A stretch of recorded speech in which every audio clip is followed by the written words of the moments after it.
Ladies and gentlemen, boys and girls, corn dog lovers of all ages, welcome to In the Box with your hosts, Matt and Adam. Everybody get.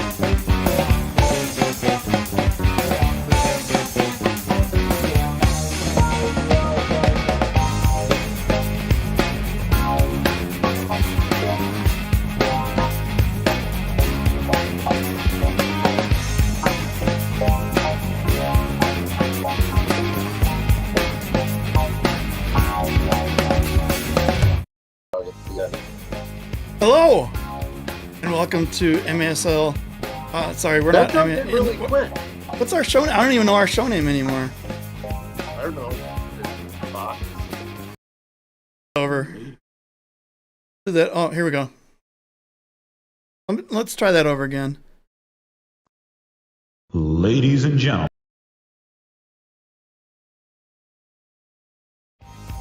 Hello, everybody. Welcome to In the Box Oh, hey. Live Welcome. on Friday, December 2nd, 2022. 1 2 1 2 2 2 2. There's lots of twos. There's lots of twos. Although I'm not wearing a tutu. Well, neither am I. You'll be lucky I'm wearing pants. Didn't need to know that.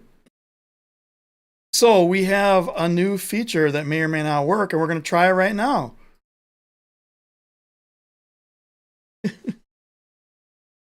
Okay. Yes. Yes, you are. Let's talk about our friend in the Goals and Boards show who had a pretty good show last night. Was it last night? Yeah, it was last night.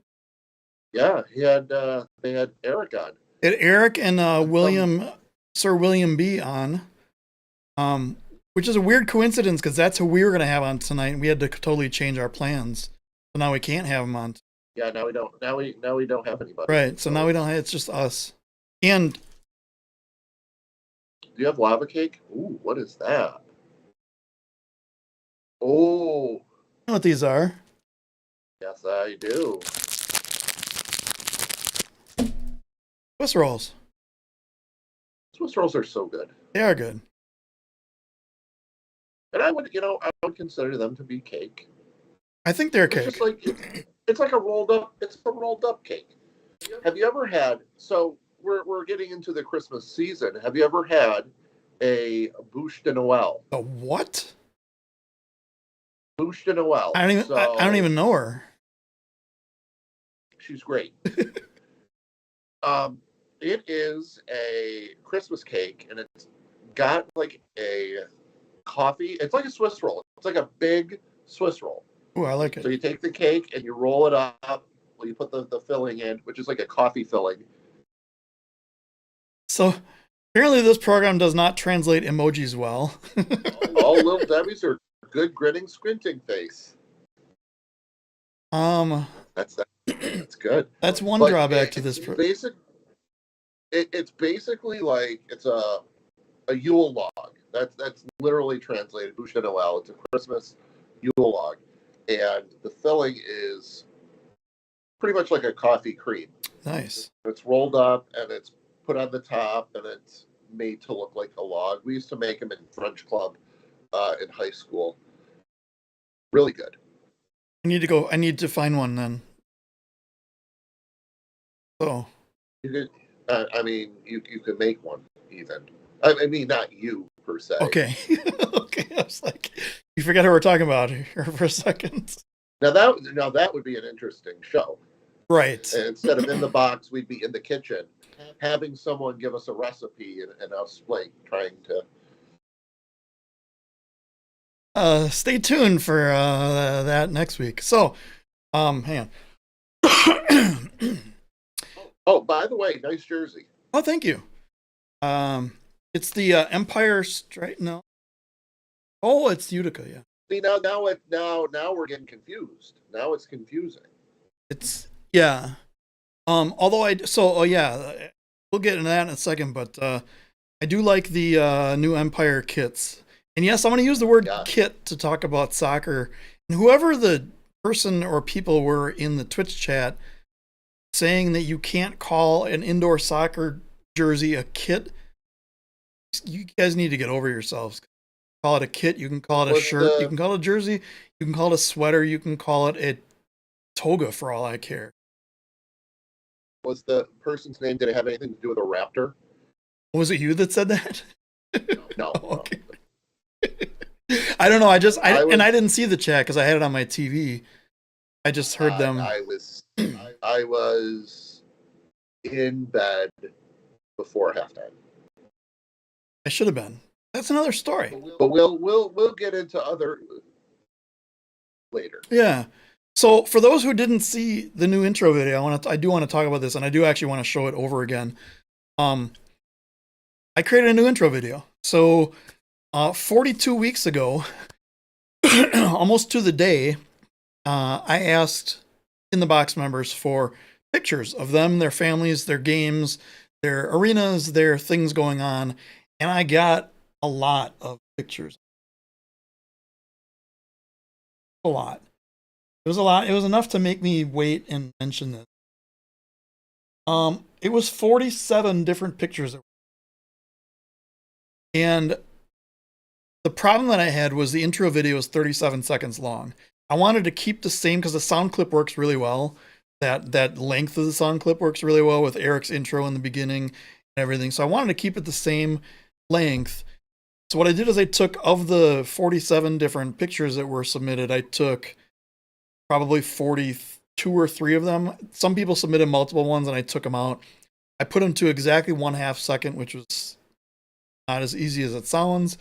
And I combine them. And the new intro video, instead of having like Gio was really good at doing graphics and effects and stuff like that. And I'm sure it was just a program he was working in and his artistic skills that I do not have. So I just put the pictures all back together, and then I had to keep Dave and the corn dog, and I had to keep the picker wheel picking corn dog. So we have a new intro video. So I want to show that again real quick, and we'll be right back. Ladies and gentlemen, boys and girls, corn dog lovers of all ages, welcome to In the Box with your hosts, Matt and Adam. Everybody get.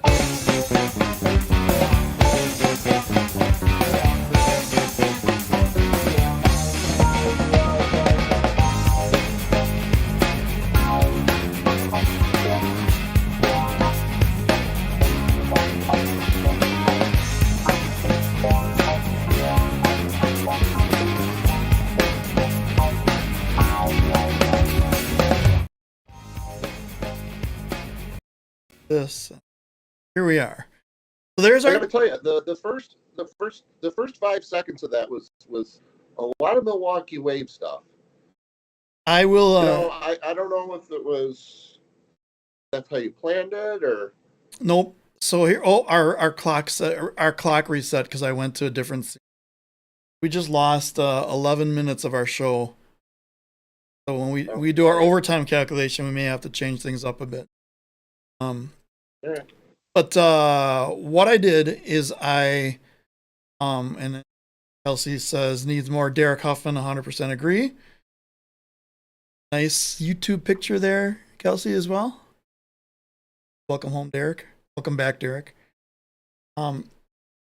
I went down the list in the post and just saved them in order, and YouTube puts an automatic name which stamps them in order of when I saved them. And I took that, highlighted the whole thing, and threw it in the project in order. Only ones I changed were the last 2, which is Chris Funk in yellow hair, and of course Hannah in blue. So those are the only 2 I changed. I left all the rest in the order that they came in. So there was like one person who submitted like 3 different wave pictures, and I might have put 2 of them in. Wave people are just more responsive, I guess.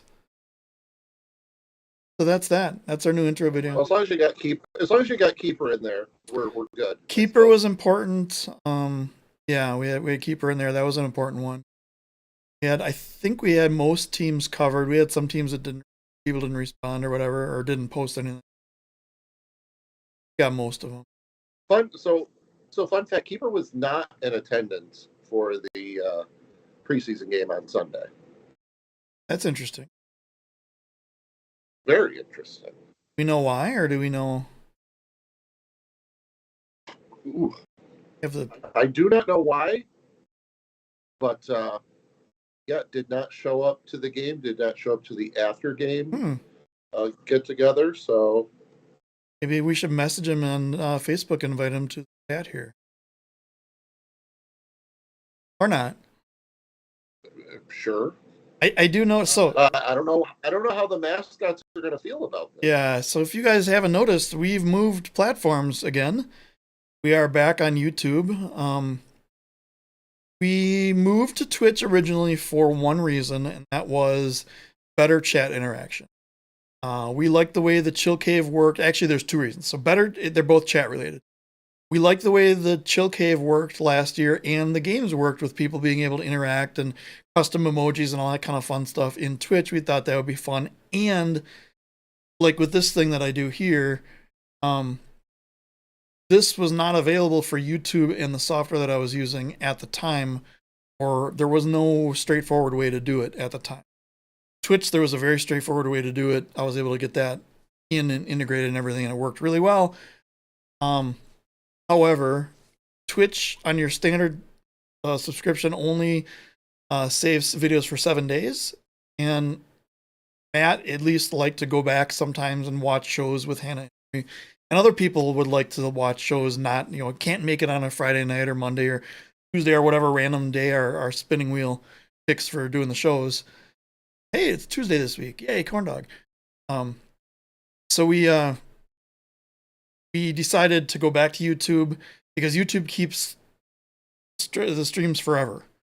We could have gone up a level in Twitch affiliates and gotten things saved for 14 days, but then we would have had to average 7 shows a month, which we can't do. Let's face it. We get 3 shows in a month. It's a good month. During the season, 3.5 or 4.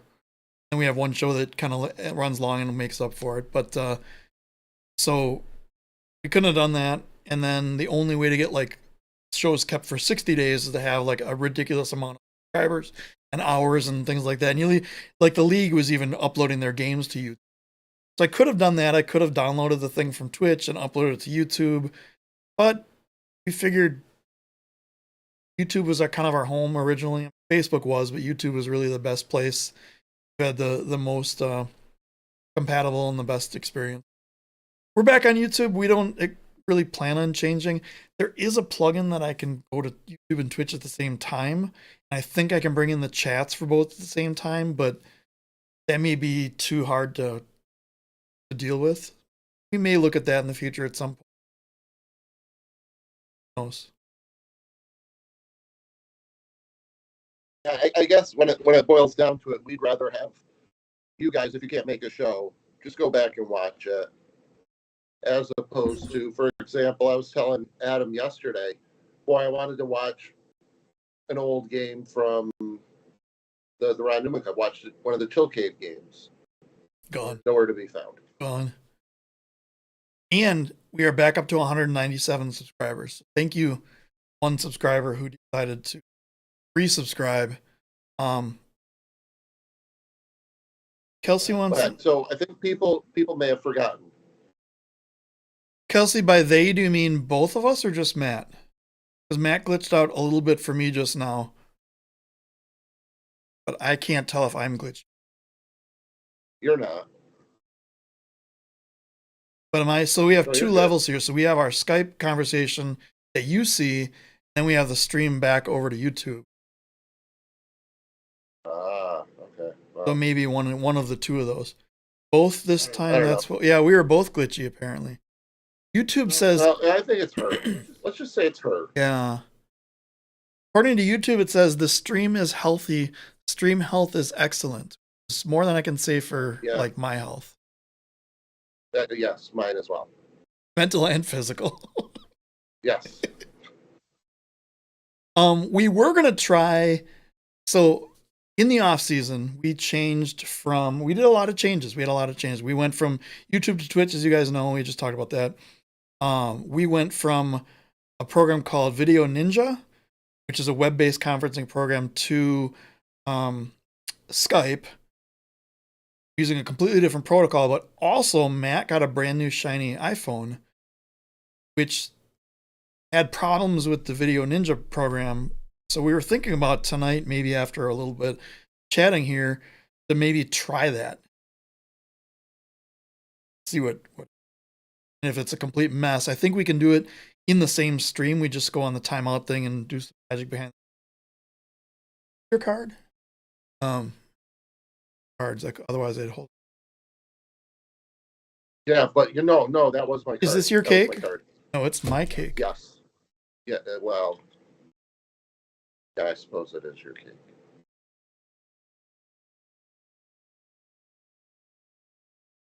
Huh. Is it still glitchy, Kelsey, or is it I don't know if I can do anything. I just was Meanwhile, hit the subscribe button.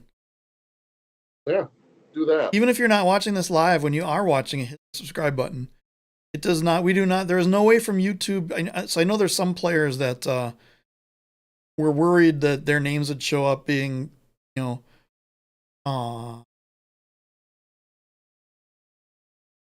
okay. Even though it's Kelsey's problem 100%, she'll still be our friend. Well, she said your friend, so that's probably insinuating you, and then now she's probably not booking, or she's probably canceling her flight to Utica, which I'm kind of happy about. Anyways, probably has a hotkey every day. She's like, no Utica, no Utica, no, come back. Utica. Yeah. Kelsey, how many times in the last week have you broken up and gotten back together with Utica? But so yeah, so that's the state of the stream. We like YouTube. I didn't dislike Twitch. Nothing really wrong with it. I had to change a few minor things, but I think those changes are still in place. How does the stream look? Does it still look like reasonable? Quality wise and all that kind of jazz?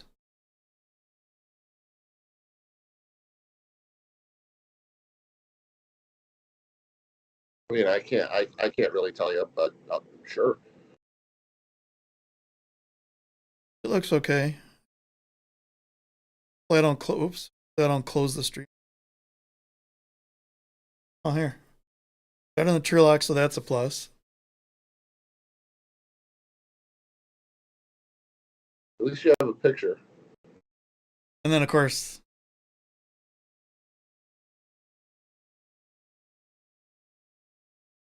I mean, it's two, like, also white dads. also, what does this button do? What is this button? Probably not. So, Hopefully. where are you going? Hang on, I'm here. Can you hear I me? can hear you, but everyone has to look at a Skype Okay, logo. All right, that's fine. Is Kamish messaging you already? No. You probably do need to talk about that.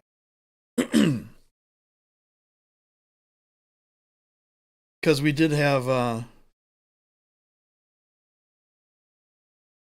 good. Kelsey it's 2 not 2. She blames her new phone.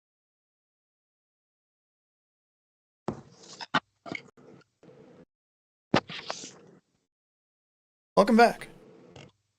Thanks. It's a pleasure to be Yeah. back. That'll probably happen a couple more times, but Say good night to Hannah the next time. yeah, and all that fun stuff. Yep. So let's talk about the post that you made and where that kind of came from and what's kind of going on. And we let's see. From me specifically, and then you can take it from me. So we received a comment that we weren't all that positive towards the league office. And I said in response to that, you guys can probably guess who I was talking to. In response to that, I said, you know what? You're right. But when we started this show, there was a lot of really dumb things going on with the league. And the league being, when Eric Vergerd first came on this show, he asked a question that we still kind of ask. What is the league? Who is the league? Where does the league money come from? Who is the league? I think the answer to that is the league was always the owners, and they had put this person there who was Josh Shaw, most recently up until last year. And that person doesn't own the league. The owners own the league. The owners own all the money involved in the league. And you have this like figurehead type thing who makes things and makes decisions, but they're really all decisions cumulative of the owners. I think now it's changed a little bit. So there is a league office that does make decisions and does do things, holds owners accountable. And if you guys remember when we talked about what the league needs in a new commissioner, this is before the big three got hired. One of the things we said is we need someone who can come in and hold owners accountable for things that happen, keep things going in the league. And I think that's what we have. And yes, we have been overly negative, but I think we fell into that. We're playing the villain role, and we'll maybe get into that about the various villains around the league. And maybe not. One's already been mentioned, Chelsea. I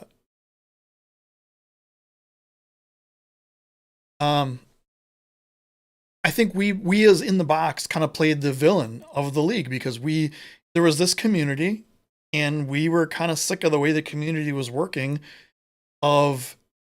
it's like you either hate everything the sport is doing and everything 30 years ago was terrible, or you completely love it and support every single thing that's done without question. There was no middle ground. There was like one of the other. That was it. We said, you know what? We need to take a middle ground stance on this. Don't think everything 30 years ago was better. And we think some of the decisions made today aren't very good either. That's kind of the role we played. And maybe we've taken it a little bit overboard. Me personally, I've been trying, and I've said this a number of times on the show and to friends and family and things, I've been trying to be more positive in my life over the last 3, 4, 5, 6, 10 years, whatever. So I will make a point to try to be more positive in my talkings on the show, in the box, with fans, players, and things like that. However, I'm still an advocate for the fans and the players first. I'm not an advocate for team owners. I'm not an advocate for the league office. We are not employed by team owners or the league office or anything. We've spent hundreds, if not thousands of dollars of our own money. It has to be in the thousands by now with all the airline tickets and everything, supporting this sport and getting this show running and doing things weekly. And for that reason, if the league does something like this SI tickets thing, we will absolutely 100% call it out. So that's what I have to say on that. However, if they do something good, and there's two things that we're going to talk about tonight specifically.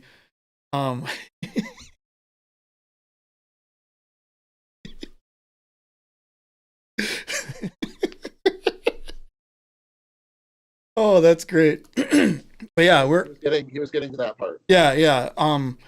Yeah. This sponsored by Carl's Jr. Why do you keep saying that? Because I like money. Remember, you know that movie? Idiocracy, one of the best documentaries of our time. No. Oh, you need to watch it. Made by the Mike Judge of Beavis and Butthead fame and then Office Space. Oh, Beavis and Butthead fame, yeah.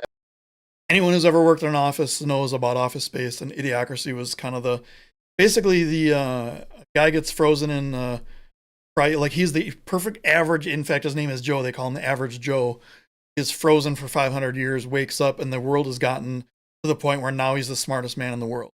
The world is like completely dumb, and everyone's, they can't figure out how to grow crops because they pour their version of Gatorade on it. So yeah, a great movie. But so it's similar to it's like Demolition Man too. Kind of, which is well, I mean the whole cryogenic thing. Yeah, which is weird because today at work we actually talked about Demolition Man.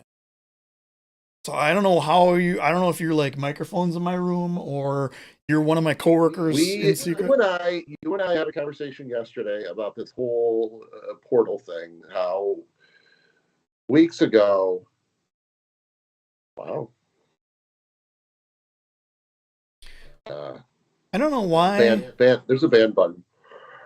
Kelsey's message never came up in the YouTube. Oh, you know why? I didn't choose live chat. I chose top chat. And YouTube. Yep. We're gonna moderate the hell out of that You comment.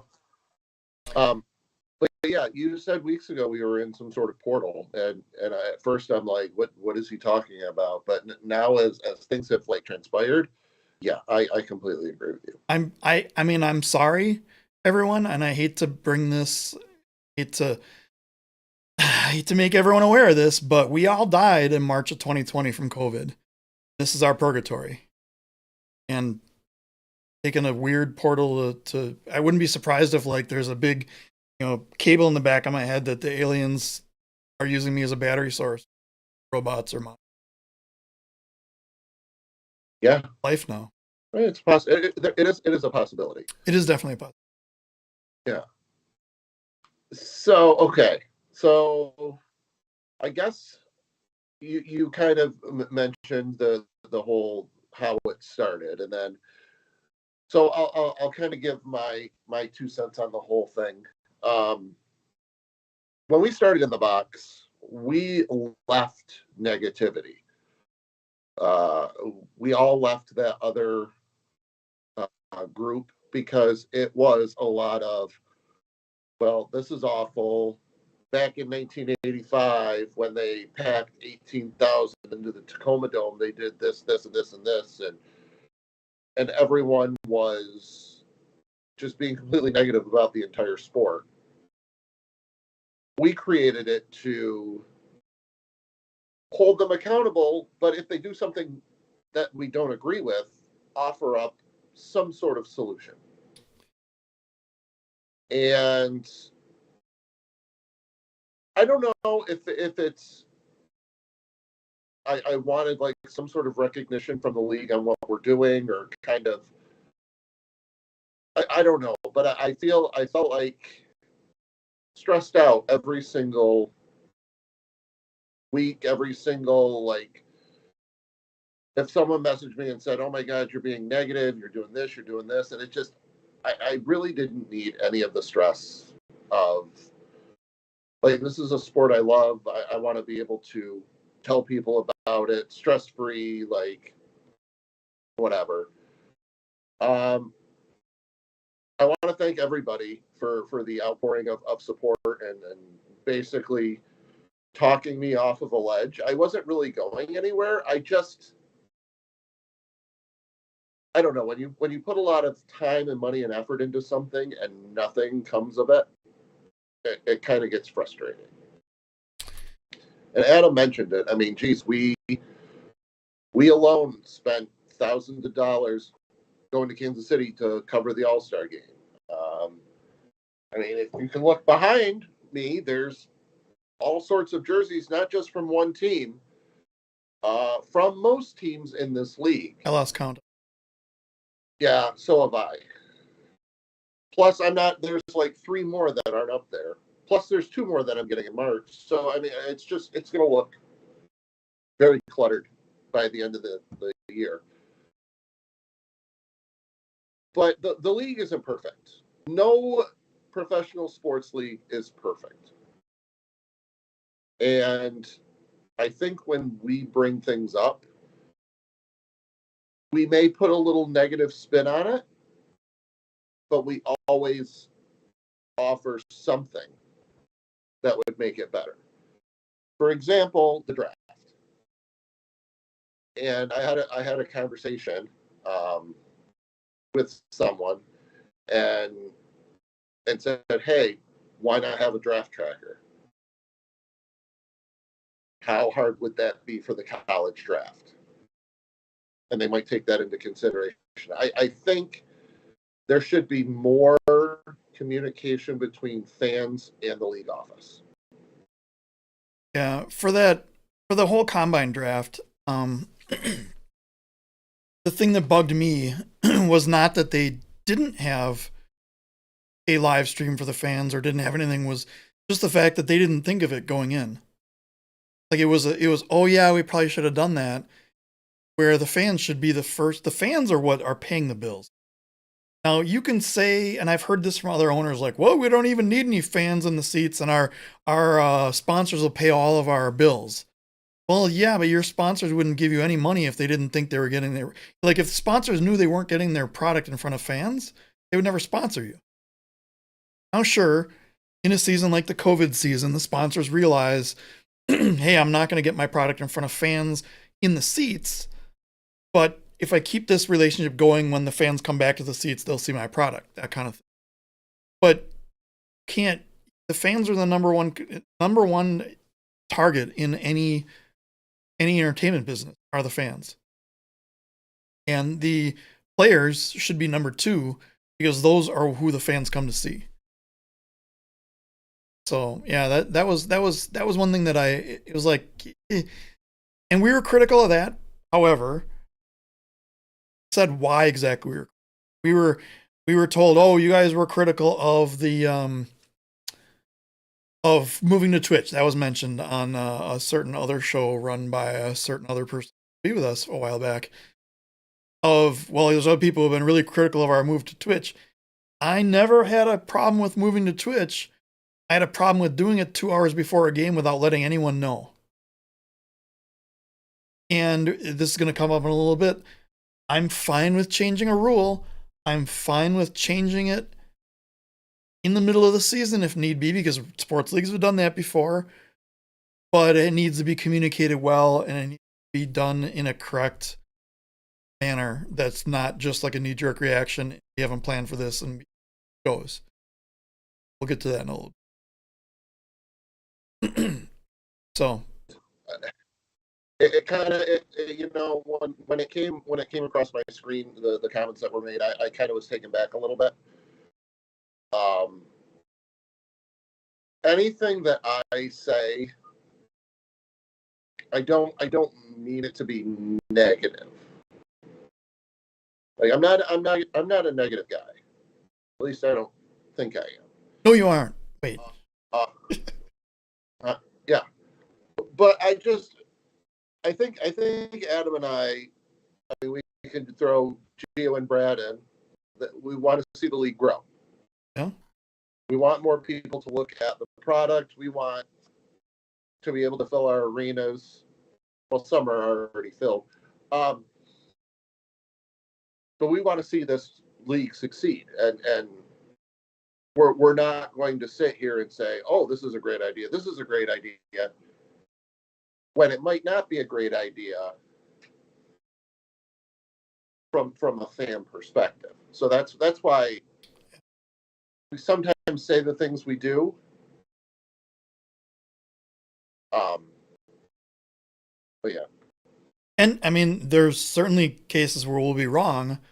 I remember a couple of years ago, I didn't like the idea of the teams being able to pick their opponent in the playoffs. And then a certain owner of a certain team that I'm wearing a hat of said, no, this is actually good for the fans. You're wrong about this one. I'm like, oh, okay, I'm wrong about this one. Great. Tell me why. And he told me why. I'm like, oh yeah, I'm wrong. Perfect. I'm wrong. Thought I was wrong once, but I was wrong. I got to catch up with some chats here. Bushwhacker, welcome. And then he says, cool little thank you, and we appreciate that. Although, are you just a fan, or are you more of a figurehead? A big figurehead. Big figurehead. The head is pretty big. It's pretty big. And then when you're talking Bushwhacker, can you relay the message? I don't know how you and the other mascots communicate, if it's like a bat signal or something like that, but can you let them know that we've made this move, and please let Keeper know that he could change his or her name to actually spelling Utica. I realized what happened there. It's just a play on the whole Bunswhacker and Buns thing. Spelling Utica wrong. Is it? Yeah, I think.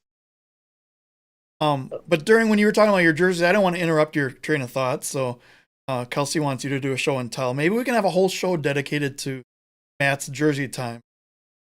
Go through every one of your jerseys, because we can't do it as a segment because it would take too long. God, yeah. Okay, so Matt's jersey time. So this one is actually the most recent jersey. This is from the USA versus the World preseason game that happened Sunday in Utica. They raffled off all of the jerseys after the game. It was during the Spain-Germany World Cup game. And I ended up winning number 17, Tim Goldman, who, fun fact, was not at the game. But you got his jersey. I did, and I have to wear it next weekend so he can sign it. My favorite jersey right now from Wave Jerseys is the Derek Huffman Sixth Attacker jersey. It was marketed as, it was the season-long jersey auction of game-worn jerseys, but he never ever played Sixth Attacker. I have the Huffman Sixth Attacker jersey that he actually said he was hoping to keep, and I'm like, oh, I just spent money for it and you signed it. It would be weird if you wore a shirt that you signed. Right. I'm trying to get through. So, as you're going through that, okay, I'll answer that one. Yeah. So, by the way, the preseason game was great. I'll go into more detail with that when we do the. Okay. So my favorite. While you look through that, by the way, with this chat thing, I see all the chat messages are coming through, and I can select which ones go on the screen. It doesn't do them in order, and I'm doing it. I'm trying to keep on topic. So if you see your chat that doesn't go on the screen, I'm either ignoring you on purpose. Let me ask a question. Do you mean non-Utica or non-Utica / Syracuse? Because he wants to pick the Star Wars jersey from Nick Pereira.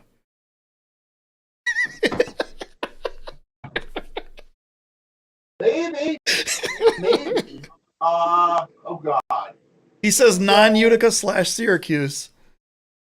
All right, so non-Utica / Syracuse. I'm gonna have to go with. Oh, hang on. It's gonna be this one.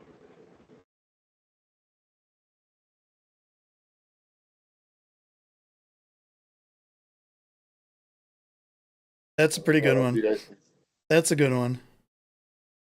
Yeah. The number 4, Nick Vassos. Let me. With a corn dog. Definitely a corn dog. Definitely not a microphone, because that wouldn't make any sense. Why would Nick put a microphone on when clearly it's a corn dog? Yeah.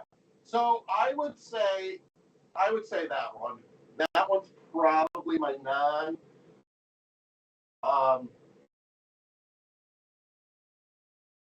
that's great. I also like my All-Star jerseys. Yeah. I completely forgot about that one. So the All-Star jersey that we got. Kevin has a comment. Kevin, it's not called the mini game anymore. Called the knockout. No, it's not called the knockout game. Are you sure it's not the mini game? Not the mini game? Mini game. I haven't done that. I can kind of hear that. So fun fact, I can kind of hear that. It's coming through my microphone is why you're hearing it. Yeah, but I'm just saying, yeah. I can kind of hear it. We'll have to test later on. So yes, the mini game's still in play. We could spend hours trying to talk about that. Fun fact, the 4 versus 5 is not going to be a mini game. It is going to be a full game. Correct. For the playoffs. But it's only one game. It's not a series. Right. But it's not a mini game. Right. So not a what? Mini game. Mini game. So then Bushwhacker says they're trying to get the mascot in here, but they say they can't type. And then okay, that's fine. And Kelsey, yes, I was going to say something, Matt, but I wasn't going to. But I knew Kelsey would. I was 100% confident she would say something about this. That means she's paying attention, right? And that's kind of creepy. I was going to say something more I could have worn. I do own one pair of shorts from former Utica City player. Could have worn those, but is that the Canardo Forbes shorts? No, it's they're actually shorts from Obasi. Okay. The jersey is Canardo Forbes. I got it the same exact day. Yeah. All right, so I think we're caught up on chat. We're caught up on that. So Where do we go from here? Student visas. How about Why that? don't we talk about last weekend? We'll talk about Oh, yeah. the change. I mean, we won't talk about the fact you actually went 2-0 last week. We won't mention that. Yeah, but Gio got me last night. But, Gio got me last night on that. yeah, well, it got me too. Yeah. So I'm below 500 this season. So, no, I mean, we could talk about the games that happened. No, I'm good. Talk about the games or talk about the rule change. We could talk about the games first, and that will come into the rule change. Now, I have to preface by saying I didn't watch a lot of the game on Friday. I'm out. I like that, but no, it's wrong. It's opposite of that. I picked both home teams. Matt picked a sweep He did. from Kansas City. Yep. So first, let me just say it's glad to have a season again. A lot of the things that we say that come off as overly negative is because this is a hard sport to be a fan in the off season. This is a really hard sport to be a fan in the off season. I don't know if I've said this before, but it's a really, really hard sport to be a fan in the off season. You haven't mentioned that at all. A lot of teams. I mean, our team they own a baseball team which plays in the off season, which is great. It's like having a landscaping and snowplowing business if you live in that kind of climate. You probably don't spend too much time in your landscaping business when you're out there plowing snow, unless you're being a little bit extra careful that you don't dig up someone's yard. Unless they're a customer, you may want to charge them for it when it's landscaping on a loophole. But anyway, with teams doing things in the off season or not doing things, it's really tough because we don't hear a lot. The league office, I'm sure, is working a lot behind the scenes, but there's not a lot to update us on. I guess it would. I don't know. It's tough. I'm glad the season started. I'm glad there's games. And that's something that maybe the league can reach out and say, I mean, what's your team up to? Maybe like a monthly thing or something like that. Just like to kind of keep it going, because if you don't do anything for 6 months and it's like, oh, you're back, it's just like, yeah, you know what I mean? Well, and we hear stories all the time about people who say they talk to someone random on the street when they're wearing a jersey from their team. They're like, oh, they're still around? I didn't know they still existed. And it's like, okay. So there's that. But yeah, so the home opener was on Black Friday and Blue Saturday. Is that how that works? Home game. Well, I mean, the turf was blue, so yeah. Blue Saturday. So KC versus St. Louis. First game on Friday was in St. Louis. Second game was in KC. I correctly picked both home teams to win. We've mentioned that. We can move on from that now. Oh, okay. So the first game that I picked to win was St. Louis, and they did win. And then the second game. The second game I picked to win and got correct was in. But yeah, I think both games were played somewhere between sloppily and okay, and somewhere between one of the more boring games I've ever seen and one of the more exciting games I've ever seen. Can I just say, I'm just going to say 3 words that described Friday's game. Welcome back, Paulo. Yes, absolutely. It's like he didn't miss a beat at all. Everyone was wondering about that because you got somebody coming on any sport, somebody comes off a big injury like an ACL, and the question is, how are they going to do? What are they going to, what's going to happen with them? Are they going to perform? Are they going to be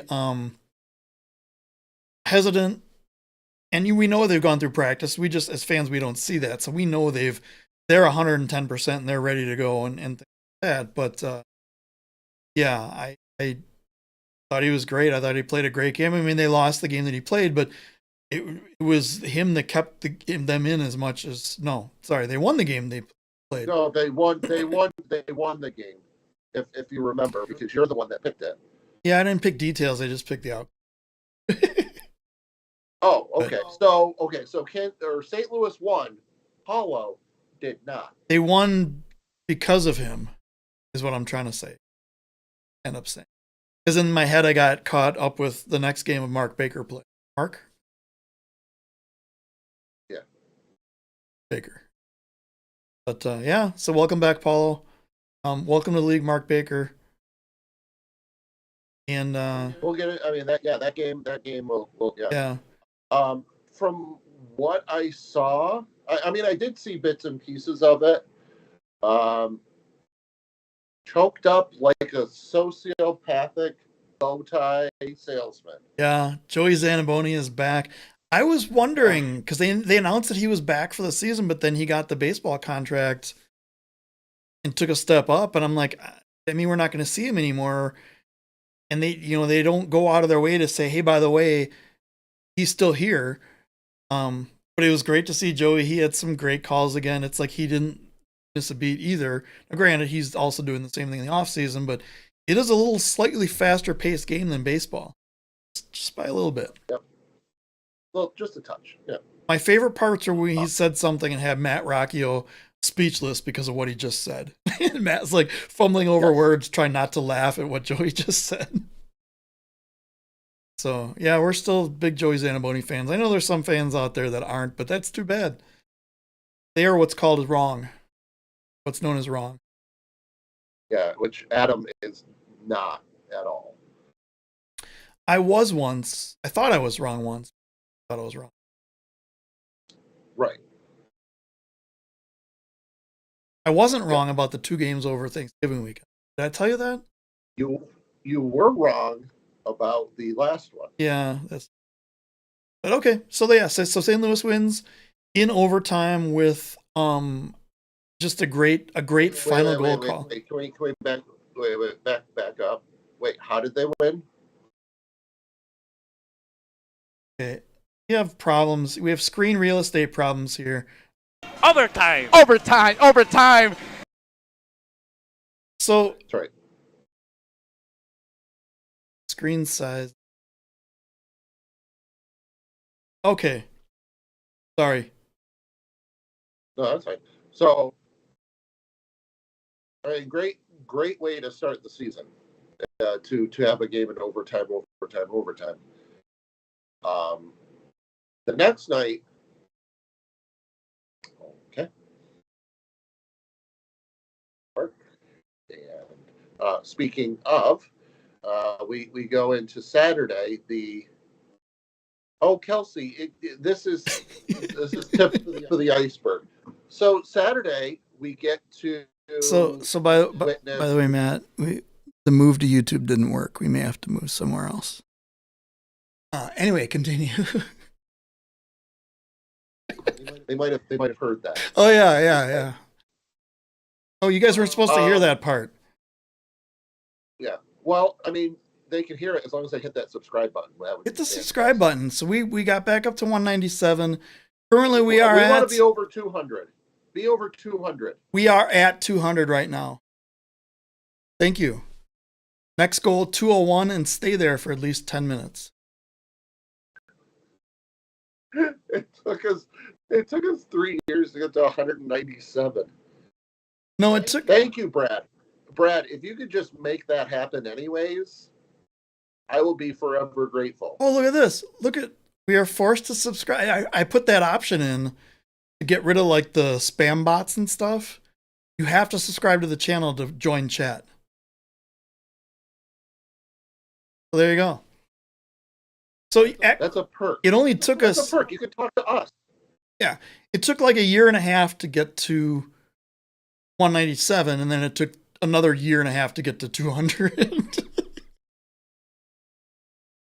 No, it took us 3 years to get to 198. And then when we moved to Twitch, we went down to 197. Right. Now that we're back, hey. let's skyrocket. Yeah, in fact, Sunday is exactly 2 years since we went to the All-Star game. That's crazy. I know. And the fun thing is, if you guys want to hear our experience from the All-Star game, you can go back and watch it. Because it's on YouTube, it's not on Twitch. Yeah. Yeah.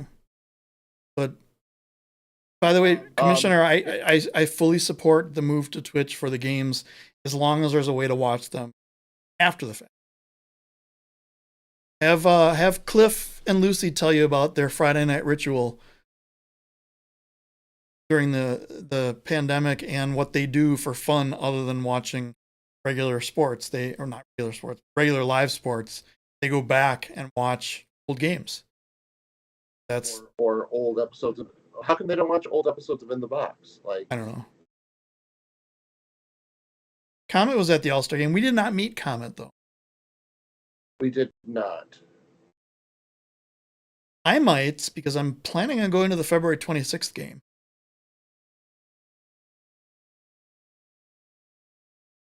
I will not be going to Kansas City this season. So there's that. All right. So are we done talking about the game in St. Louis? Yeah. Yeah, we'll move on to the game on Saturday. So Saturday, I also caused all sorts of yes, you picked it correctly. We know. Move on. Okay. I just wanted to make sure you knew that. Ooh. I know. Fully aware. My brother with the same name kind of is going to be at the 26th game. Oh, cool. We'll have to grab dinner or something. And then we know a few good places. And then probably this will be the most talked about chat.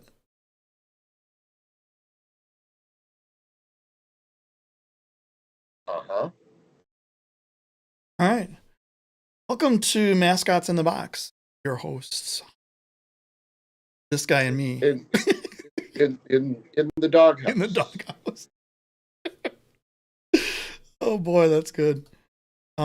Yeah. So yes, Saturday's game kind of caused a few things to occur from our good friends at the league office. Yes. So first of all, third quarter of Saturday's game, I fell asleep at some point and woke up. I like just dozed off, so I didn't actually miss any of the game. But I wish I had missed some of the game. One of the most boring quarters I've ever watched in soccer. Just nothing happening, nothing going on. If it weren't for the soothing sounds of Nick Vassis and Eric Bergerd, I would have lost all consciousness and not. But we got to play bingo. That was the only thing keeping people awake. So, keeper, I chose both home teams, and Matt did not. Matt chose the Comets to sweep, and I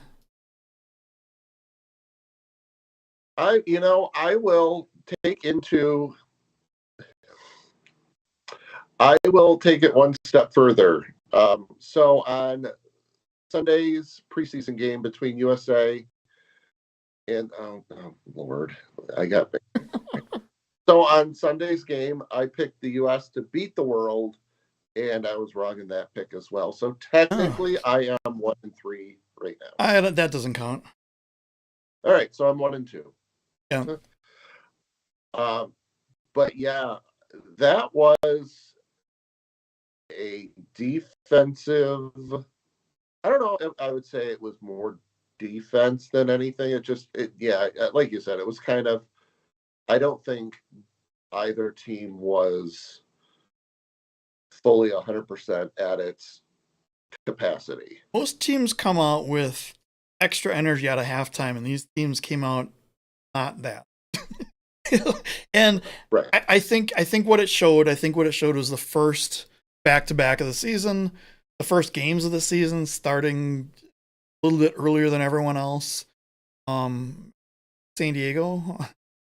So San Diego didn't start practicing until this week. We had a team who just won the championship last season, this year. 2 games were played in the regular season before this team started practicing for the season. So, there's that.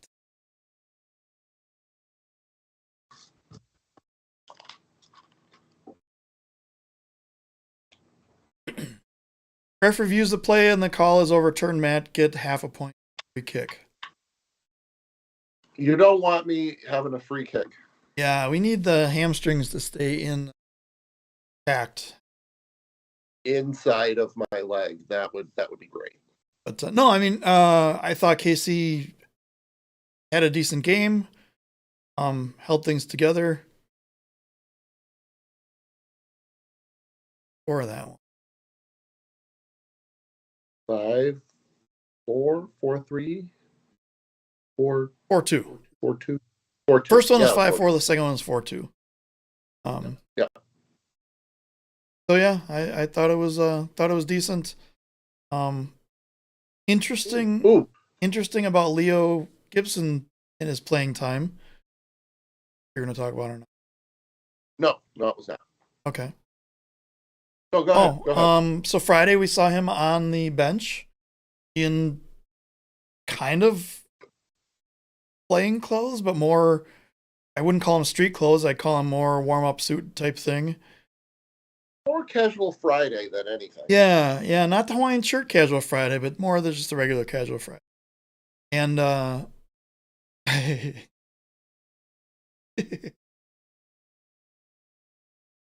So there is no race. There is dodgeball. And I have not been asked to play. Hopefully it stays that way. you need to do. I would do the mascot game. I would do the mascot game if asked. I guess what I'm saying is if I'm asked to do one of these things, I might do it. I think you need to be in the dodgeball. My chat thing seems to have hit a snag where it didn't.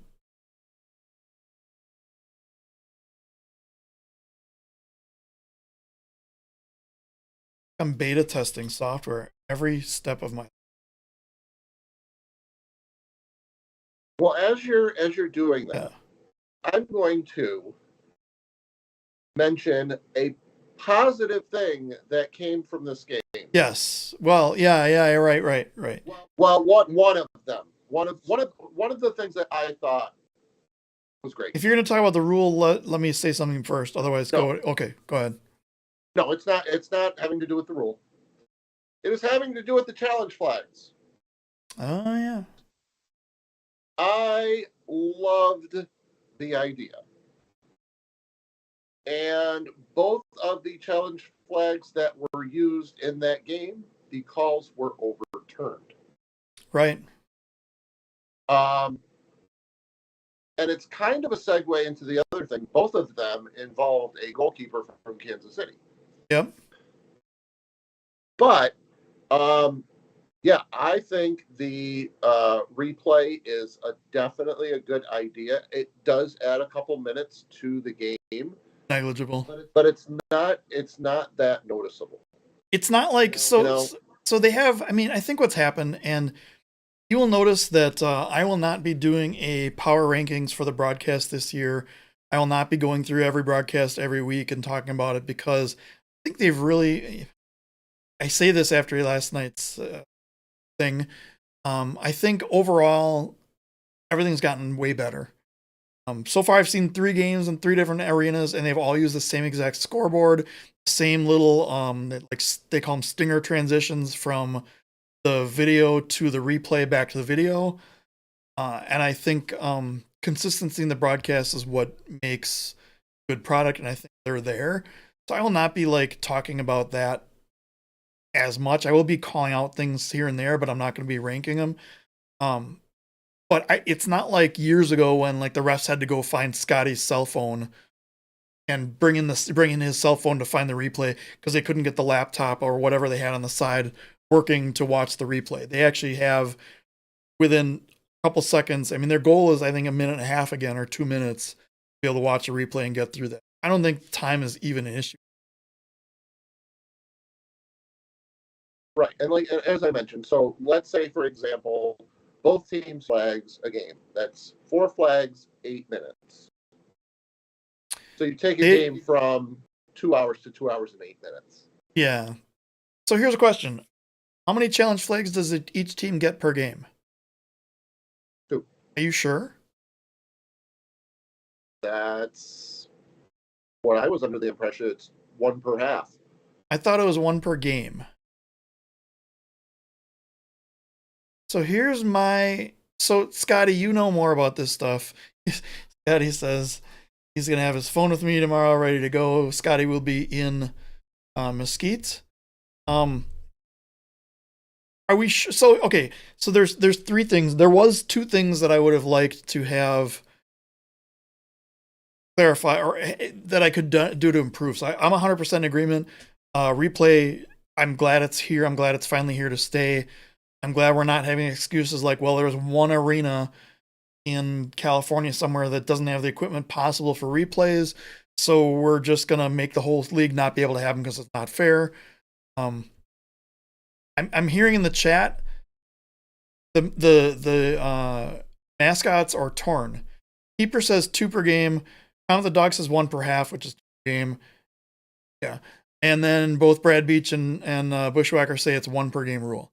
So the first thing I'd like to see improved is a write-up of what the exact rules for replay are, when they can be used, what they're going to replay, and I think we had that a while back. I'd like to see that somewhere that we can review it. I haven't looked in the rules this year. I'm sure if you dug deep enough on the MASL website, you'd find it. Oh, speaking of, MASL website. Time to check the weather already? Well, I mean, current weather for what's the location? Oh, for Phillipsburg, Pennsylvania, 41 degrees. Air quality is excellent. Winds out of the south-southeast at 5 miles an hour with wind gusts up to 13 miles an hour. Keep your on tight. A real feel of 39 degrees. So wear your not quite your full winter jackets, unless you're from a climate that's not used to this. But this would be like your in between winter and fall jacket. Maybe like a Harrisburg heat hoodie. Yeah. Yeah. So yes, so that would my one thing would be have the rules and the announcers in the games can read off, if they're reading off cards to promote SI tickets every game, they can read off a little card with the rules. Real quick, bullet points. 4 bullet points. They have how many per game, how many per use, whatever. So my second one is, assuming it's 1 per game, which I think it is. I do think it's 1 per game. I would like to see if the team that does a challenge gets it right, they get a second. I'd just like to see that. Like in the NFL. Yeah, no, I would agree. Yep, I like that. And then the third one is, what was the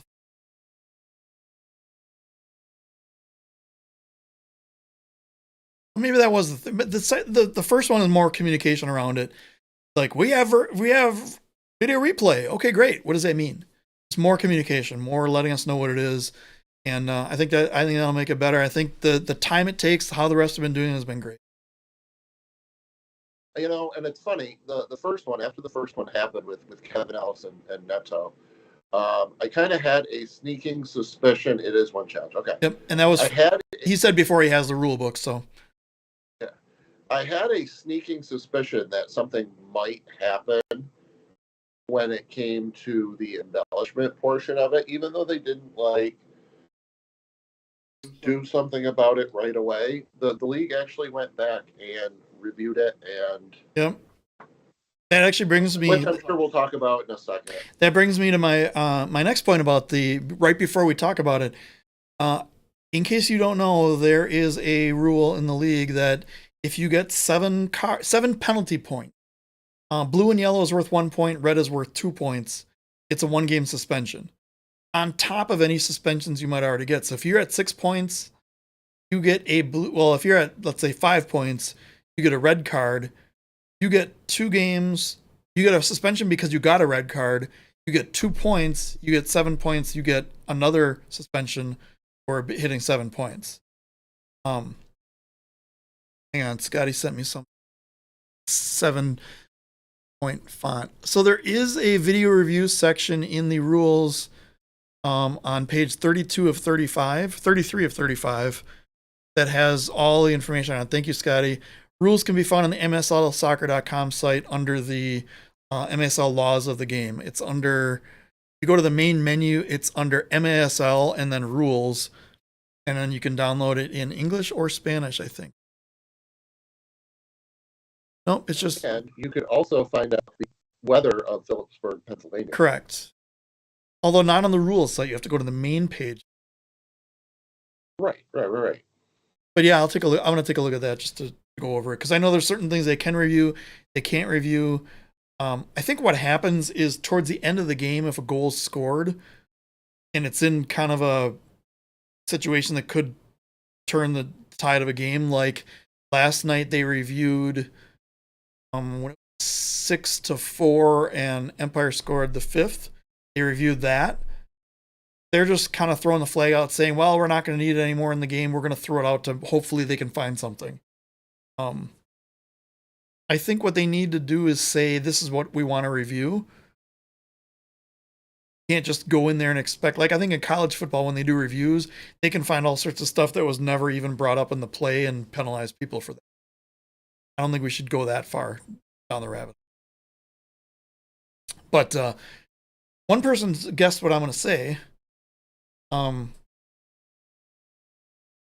Like, this is a fantastic idea, although if anyone remembers the first season the Dallas Sidekicks came back in the league, the cameraman following people around in the stands made it on the broadcast. That's probably what. Comet the Dog, you are correct. Neto had 2 blue cards in each game. He has 4 penalty points to start the season out. And then they gave him an additional point for the embellishment and another suspension for one of the blue cards. So if my count is correct, if embellishment points count as penalty points, I don't know if that's true. I would assume they are. I think they just call them that. But if foul accumulation points or card accumulation, he has 5 points in 2 games, whereas 2 more points and he gets this. They're going to need to watch that, which is a perfect segue into the new rule, or the new non-rule, I guess, if you really want to look at it, however you want to look at it. The rule 12.4 subsection 13 of paragraph A of line 4 of the MSL laws of the game version 2022 has been deleted. Big news. What does that mean? That means that goalkeepers now have to serve their own penalties. Okay, so Scotty verified embellishment points do count as a penalty point. Okay, thank you. I assume that, Scotty. I just wasn't 100% sure. So the new goalkeeper rule, of course, immediately there's a bunch of goalkeepers who don't like the rule. Funny enough, the people who usually don't like change in the league were like, wow, we had this in the NPSL in 1943 and we love the rule. I understand why they didn't have the rule, but I totally understand why it's back and why it should be back, and I totally agree that it should be back. I don't 100% agree with how it was done, with what communication was given to the teams, because it was, we saw last night in the Empire. Call them. Do we say in Ontario for the Empire Strikers? In the Inland Empire? The Toyota Arena Inland Empire Strikers? Empire? Sure. They gave some incorrect information because I think they were given not enough information on that. So my only concern with that is communication again. Got to get your story straight. You have to start anticipating questions. In fact, League Office, if you want to go somewhere to anticipate questions, there are people you can talk to that can facilitate that for you. Just saying. New feature on MSL Monday. Let's anticipate the questions of the fans. Yeah. Why is... Yeah, but I got to tell you, I love this rule. I think it's kind of weird. The NHL doesn't do it. So if the NHL, if the goalie gets a blue card or whatever, a blue flag or a 2-minute penalty, 2-minute minor penalty, they don't serve it. Some guy that just got called up from the AHL will serve that penalty. Yep. I don't think it should. I don't think it should be that way. I think if you committed the foul, you're the one that should have to face the consequences. Well, and what would happen? And this happens with the most worthless penalty in the indoor game, the bench minor penalty, where it's given to the bench and nobody has to serve it, or it's given to the bench, someone has to serve it, but it's not anyone that did anything wrong. So they'll take their forward who just came off a crazy 2-minute shift, put him in the box, and then he can rest up. And that's what they're doing with goalkeeper. You know, I kind of felt bad. So it reminds me of it when I went out to Dallas to watch Utica play Dallas, and oh boy, and Tim Goldman spent 4 minutes in the penalty box. Yeah, he didn't do anything. Right. There were 2 bench minors on Utica, and he served both those. I don't remember if he played in that game, but he served 4 minutes in the box. Did you see there? Giggity. Yes, we did. Yes, we did, Scotty. I'm gonna leave that up just long enough to Matt see us. Yes, we did. I don't know if we should talk about it on this show because I don't know what to leave it at that. No. But yes, this is a rule that definitely needed to be implemented to nip this in the bud. Yeah. I think goalies sometimes get away with a lot of things and they don't have any sort of repercussions. And the thing is, and people have brought this up, well, you got a cold goalie going in, so the goalie's got to warm up and da-da-da-da-da. They warm up right before the game. They warm up at halftime. So they're pretty much warmed up. Yeah, that was actually my concern because and it wasn't for the fact that they're cold off the bench, now they have to play.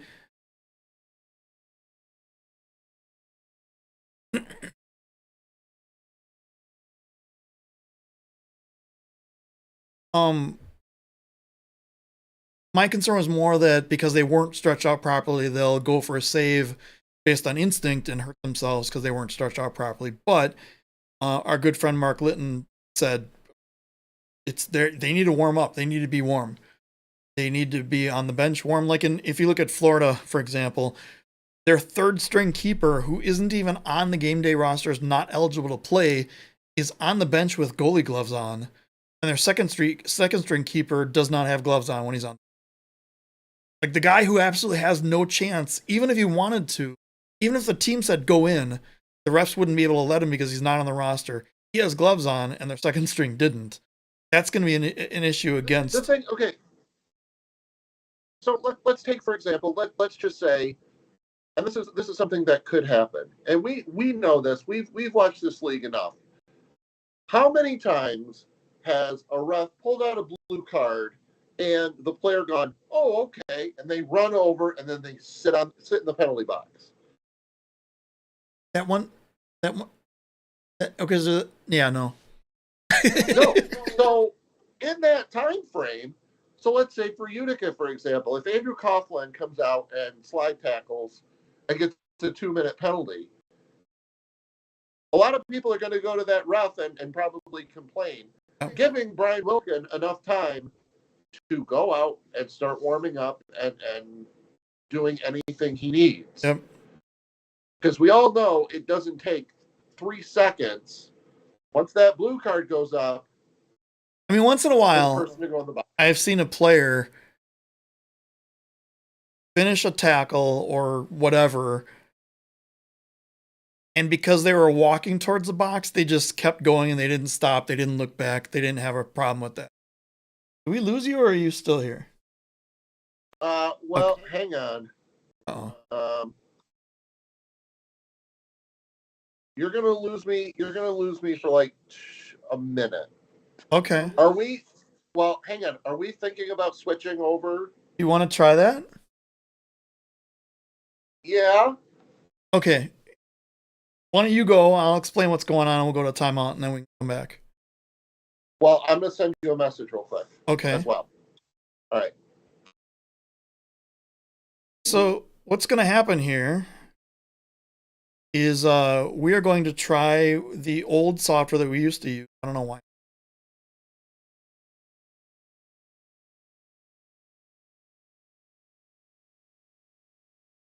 Okay. We're going to go back to the software we used last season before we made this move, and Matt got his new phone, and we're going to try that again. If it's a horrible, miserable failure, we're then going to come back to this exact same thing. We're going to go to timeout right now, so hang on, and back. Now would be a great time for a timeout.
back to them. Oh, we're not back to them. And now, back to them. Out them.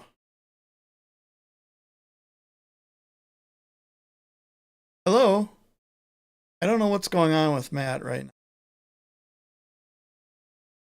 Talking to someone. We may have a special guest on the show. Trying to get that figured out right now. But we'll see what happens there.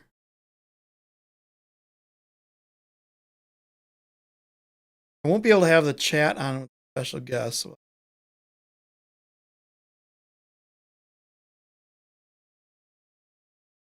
we lost our first person. That didn't work so well. So how is everyone?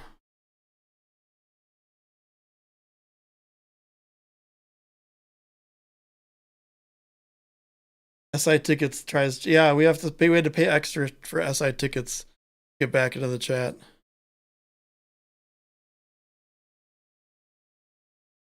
Our special guest is not here, and our co-host is not here. Don't know why. So let's go back to timeout. You can enjoy the music, and we'll be back once our third person's back. Now would be a great time for a timeout.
Now, back to them. Back to them, only it's not them, it's them. Hey! Hi, them. How are you? Good. Good. Hannah sends her love. Hannah was going to be our special guest, but... But, I mean, when we do our picks, I do have her picks as well. Okay. How does everything look for you, Matt? And then for everyone else, how does Matt look? And how is audio? Is there any crackling or popping or weird stuff? Or is Matt's video smooth, or is it not smooth? Or everything? Feedback. Back to them. I will say my view is a little grainy, but smooth. So I will take that. I know we both disappoint. Here's what we'll do. We wanted Hannah. Well, so at some point in the course of our In the Box life, we will have a show where it's just Hannah. We will drop off. You know, I would agree with that, but I mean, you have to, if you have Hannah, you have to have Henry. Yeah, well, yeah, okay. So, yeah. I don't know what this means exactly. That's looking as good as ever. Okay, so either she's had a few drinks or her not wearing glasses. Or you never know. Oh, Or you never know. And you know that's great. That warms the old heart. I would have said another word that begins with a C and rhymes with Mockles, but it would have probably sounded bad. so Well, thank you, Bushwhacker. can you hear? Okay, I want to turn my volume down so you can't hear it through the microphone. But can you hear this? Mini game. A little bit. You did mini game. Yeah, and let's turn it down. Wait, do it. Wait. Do it one more time.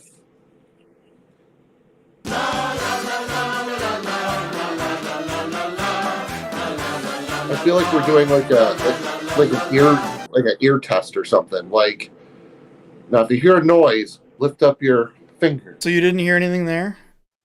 Wait, do it again.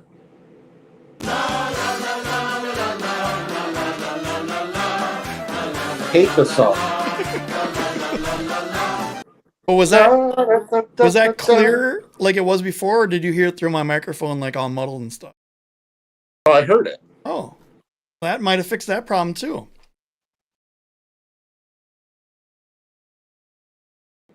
Raise your hand if you hear the sound.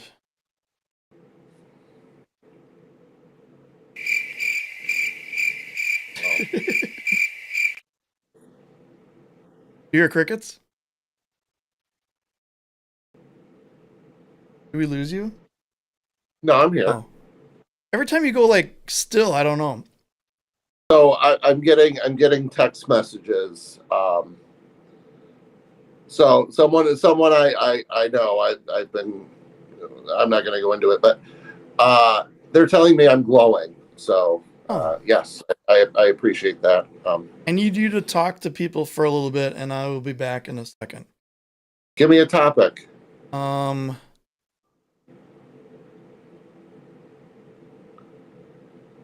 Ooh, okay. I'll just talk about food. First pick in the draft from Tacoma going to UCFC, and I'll be right back.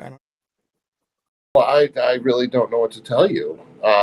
So I guess I can kind of, I'll kind of tell you about the experience that I had. Oh my God, it looks like he's having a rave over there. The game that happened on Sunday between USA and the World. Really great environment. I would say probably at least over 1,000 people at the arena for a preseason game. That is just, I don't know if anyone else can see that. It's very distracting. But yeah, great showing by Utica as a whole. And the great thing is their practice facility has moved from Syracuse to right next door. It's called the Nexus Center, and I don't know if you guys follow Utica City on Facebook. I know probably one of you have,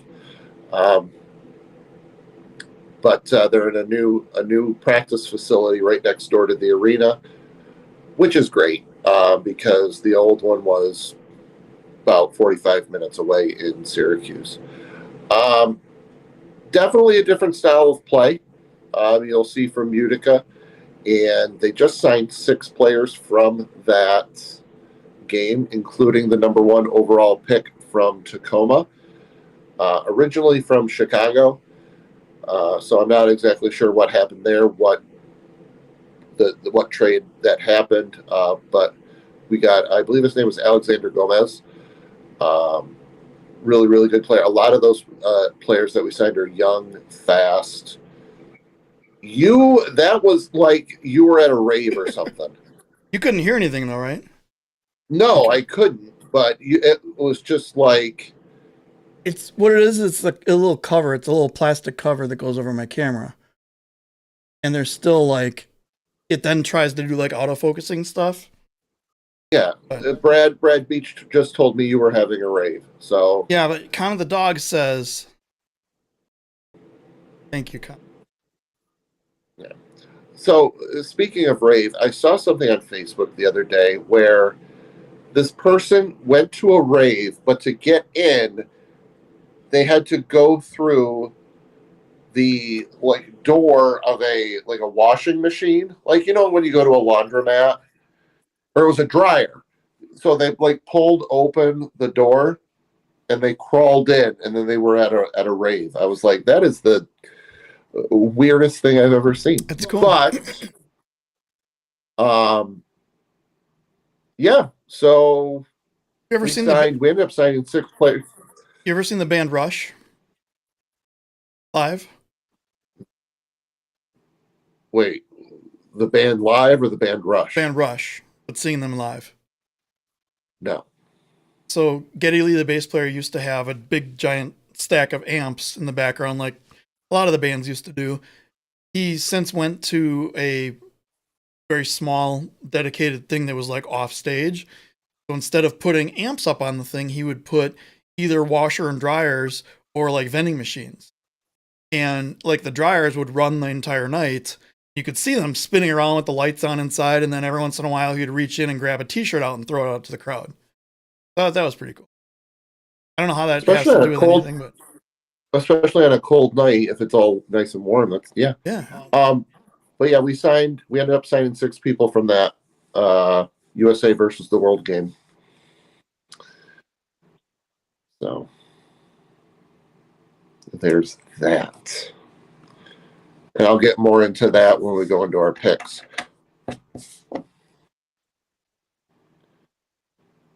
Or Bushwhacker had to go down a laundry chute. Well, what's to make of that? I mean, it's probably tough. It's probably tough with stairs, so they had to make it accessible for Bushwhacker. So, we're in favor of the new goalkeeper rule. Love it. They're the only thing is I would have liked to see better communication, because there was a big confusion with what was posted last night, because they received the information really late and weren't able to get a really good graphic going versus what we heard today. If you haven't, I'm not going to read it or anything, but if you haven't seen Mark Litton's posts in the box Facebook group, go over there and read them. They go into much greater detail about what happens. Essentially, goalkeeper and a player go to the box. I think. Is that how it works? If it's a major, if it's a 5-minute, misconduct, whatever, blah, blah, blah. Yeah. But if it's just a 2-minute blue, then the goalie serves that. Okay. If it's yellow, okay. Yeah, so if there's any other additional penalties added onto it, then a bench player would have to go in. So if it is a blue card, he goes to the box with a player from with another player. So if he gets a yellow, no other player goes to the box. It's just the goalkeeper. If he gets a blue or a blue and yellow, then both the goalkeeper and another player go to the box. When the 2 minutes are up or whatever happens, the first player, the field player, can then go back on the field, but they have to wait till a stoppage of play for the goalkeeper to go out. So that 2-minute penalty could turn into longer. I mean, we've seen, I only seen it once, maybe twice, where a game has gone without a media timeout in a quarter. And, I got to thinking about that. So, I mean, with times of COVID, I would say no, unless there is hand sanitizer available in there. I mean, what if the scenario was there's 3 seconds left on a power play and the penalty killing team has the ball. They throw it down to the end of the field. Time expires. Goalkeeper that's in runs off. Goalkeeper from the box runs in.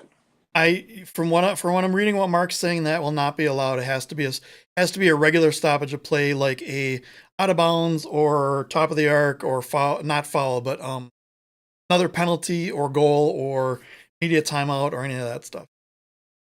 Okay. So yeah, that'll be interesting, but it will deter goalies from doing naughty things. Yes. So there's that. So there are things that we like. So many good things that happened this week. All right, so so the other thing I want to talk about a little bit, this came up with some conversations in various groups. For wants a timeout again to hear from sponsors. Want to get completely screwed on your ticket prices? Go to SITickets.com. So the student visa thing. Let's talk about this. There were 2 players affected. Where are you going? No, you're fine. There were 2 players affected from Florida, 4 players affected from Kansas City, and 1 or 2 from Utica. What happened here was the teams found a loophole in that they could get the players a student visa, or sometimes some people called it a business visa, but I do believe it was a student visa, which allows someone to be in the country legally as long as they're not making any official income, and that allowed them to play on the team. Technically, this was not illegal. This was not against the rules from the league.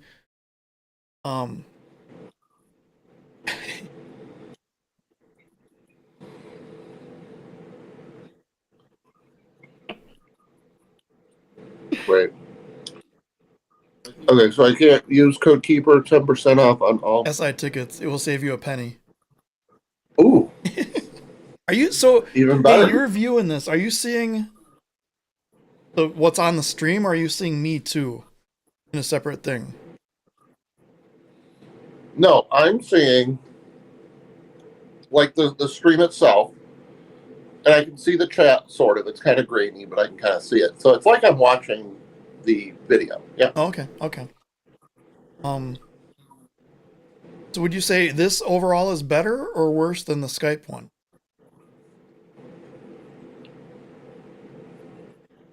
I mean, video quality, I would say Skype. But, I mean, I don't have, like, in the top right corner, I don't have a picture of me that's covering part of it up. Yeah. This way you can, yeah. And people are saying you're lagging a little bit. Pushbacker said, and I've seen, like, the video quality, I think, was better with Skype for me to see you. Yeah.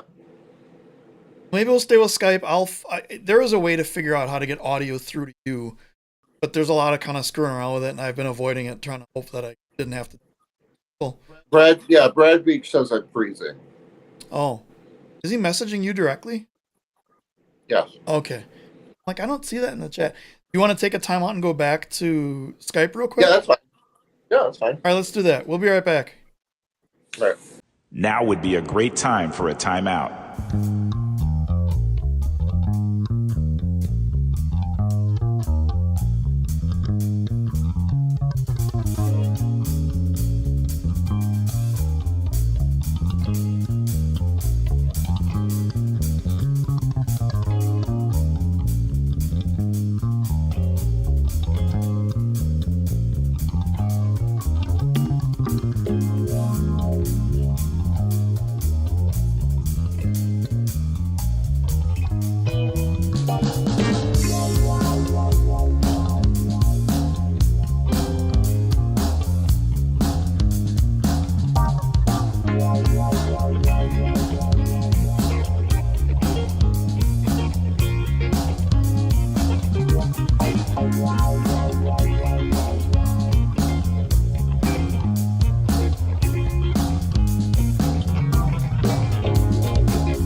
to them.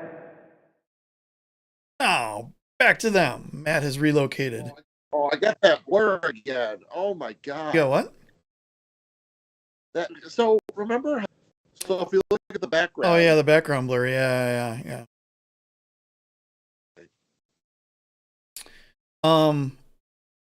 That it matters, but whatever. This may be a use for SI ticket. Use code Comet Corn Dog for free corn dogs and cake. In cake? Wow. And then Bunswhacker for free bananas. I do not like bananas. I had an issue once with. So we're gonna politely pass on that. Yeah, we're gonna. Anyway, back to the student visa thing. So we, what happened was the student visas are technically not legal for a professional athlete to use to be in the U.S. and play professional sports on a professional sports team.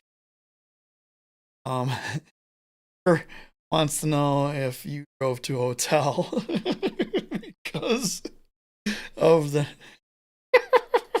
Hey, at least it's not a weird deer thing in the background. Deer thing.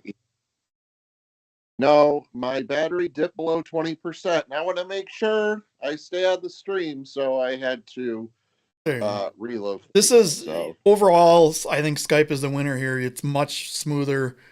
Yeah, 100%. Yeah, well, that's fine. We'll stick with it. We'll have to try a third person on Skype because remember we had that problem with Willie B that one time. We'll have to figure that out. No mascots. Right. We are not trying that tonight. Let's get those preemptively put an end to that. But anyway, so I don't know if I should put this on the screen or not, but maybe I will.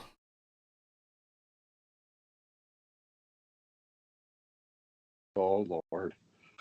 Oh. So anyway, okay. Even though it was not against the rules for the league to have student visa players playing in the league, it was still technically against immigration law. Because in order to play on a professional team, you need to have a player visa, which is called a P1 visa. Not a student visa, which I think is called a F1, which I don't know what the difference is. I don't know why it's called F and not S or something. What happened was immigration basically said to the league, hey, we're not going to come after you for these student visas, but we're definitely going to keep them in mind when you come to us asking for player visas. That may or may be completely legitimate, but because your organization has these illegitimate visas in there, we're probably not going to renew any more player visas. The owners voted on it, decided, you know what, we need to make this legitimate. We need real player visas. We need to bring this back to the International League. It's been known for, and we are cutting off all student visas for this season. I guess some teams communicated to their players, the league changed the rules, you can't play, sorry, it's all the league's fault. I don't necessarily agree with that.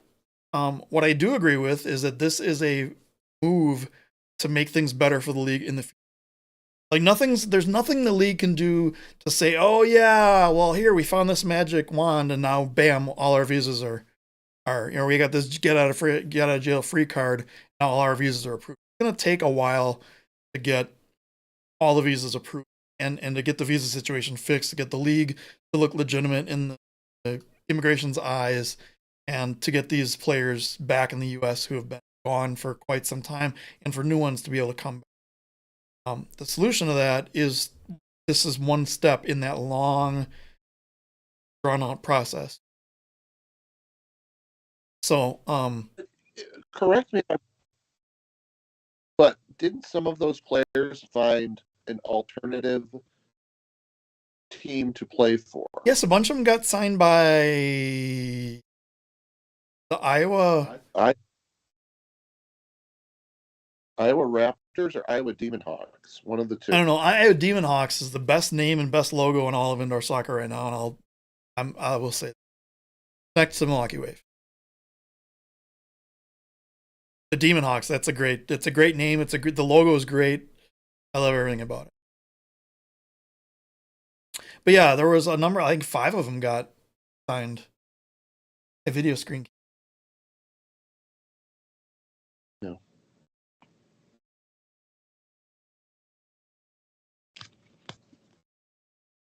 I'm not going to play with this. So anyway, so that's another thing we're positive about. We are positive. It sucks for the players affected. Yes. It sucks the way it happened. Yes. But hopefully it will help in the future for opening up. If the league really wants to expand, have more teams in Mexico, have teams in Canada, maybe one in like the Sandwich Islands of Antarctica, we're going to need to fix this. You know, I'm going to disagree. It sucks because we can't have Darren Toby on our team. Right. And I mean, we had Josh Lemos, we had Daniel Chamale, we had Robert Renault, who basically gave up on MASL because he couldn't get a visa. We had Chino, we had Isaac Pereira, who was still local for a long time. Yeah, I mean, we got nailed really bad with visas and injuries last year, and it kind of killed the team, forcing them to rebuild. But we'll talk about them next week for the first wave game. So, yeah. Are we doing? Are we picking? Are we picking now? Are we picking, or do we want to talk about the potential, the thing you talked about in the show that we have to talk about tonight that probably isn't going to happen anymore? I mean, we can bring. Oh well, we do have to spend a couple minutes talking about that, and then the game last night. Oh, Game night. We'll just. I'll kind of just go over that quick. I mean, Tacoma beating Ontario is a slight upset, a mild upset in the eyes of everybody. No Frank Tayu, no Robert Palmer. Tacoma came out guns a-blazing. we're about to talk about his team, and he's here. He's been lurking. Welcome, Striker. You may want to close your ears. Parts. You might. There. I didn't watch the whole game due to the time it was on and the day it was on. Yeah. Definitely not what Adam's going to mention. But Tacoma came out, played great. Danny Waltman is, I don't know how old he is now, but he's playing like he's in his mid-20s. I was going to say 27. It looks like 27 to me. Yeah, something like that. But played great. Ontario came back, made it close. Definitely it's going to take a few games for those newcomers, Mo NDI, Adam James. They had a lot of new guys as well that they kept mentioning. Jamal Cox with 3 goals. Pereira scored. So I think definitely a mild upset in my eyes. We didn't see it coming. I didn't see it coming, but I would be kind of worried if I were Empire fans, because aren't their next game? If I'm correct here, hang on. Yeah, their next 2 games are back to back against San Diego.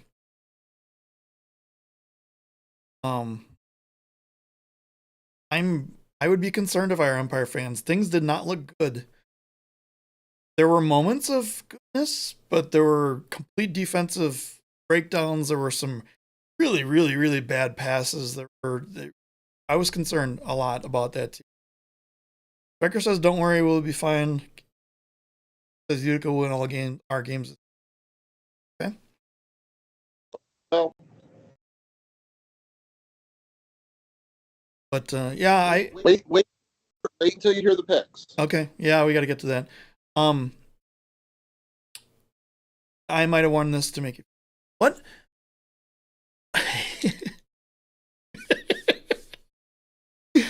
Well, so anyway, let's get this out. Rumors are gonna come out about this. A certain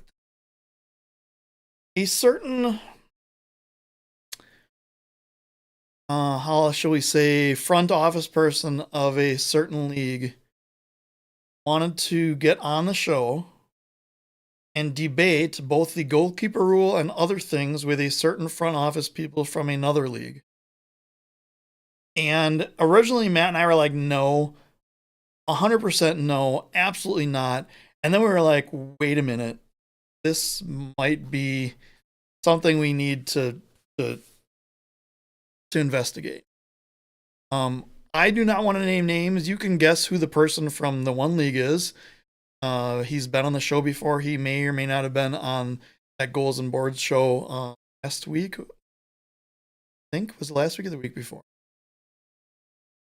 It was last week. That was last week. The other person I will not name. The other person decided to not partake because he said he doesn't do well with public speaking, which I totally don't have a problem with. I never thought I would be able to do this until 2 years later I still can't. So that turns out it's really easy to talk about nothing. You have someone else on the screen, but as soon as the spotlight's on you, like when you go and you're like, I'll be gone for a minute. I can fill a minute. I can do that all the time. You go and I'm like, hi everyone, going. What's going on? How's it going? How's it going? What's happening? Okay. That's Yes. Has the person on Facebook got back? I don't know what that. Yeah. So to make a long story short, we were going to have some sort of live debate. Yeah. Indoor soccer, and it is not going to happen at this time. And I will say the person from the MASL did tell and did state that no one from their league office would talk poorly or negatively about the other league, which is kind of like MASL with a bunch of letters mixed around and a letter in there. Figure out what that. Yeah. Right. So that was that. That's what Matt teased yesterday on his. No,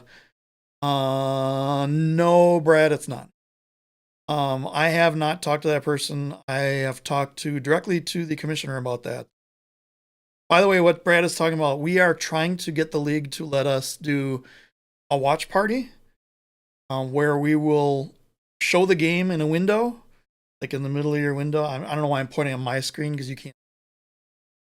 My screen is back here, and then we would be up in the corners, like one here and one here, kind of like the Chill Cave games were last year. We would have the audio muted on the game, and we would provide commentary. I use that term very, very, very loosely, and our general babble and banter and discussion about cake.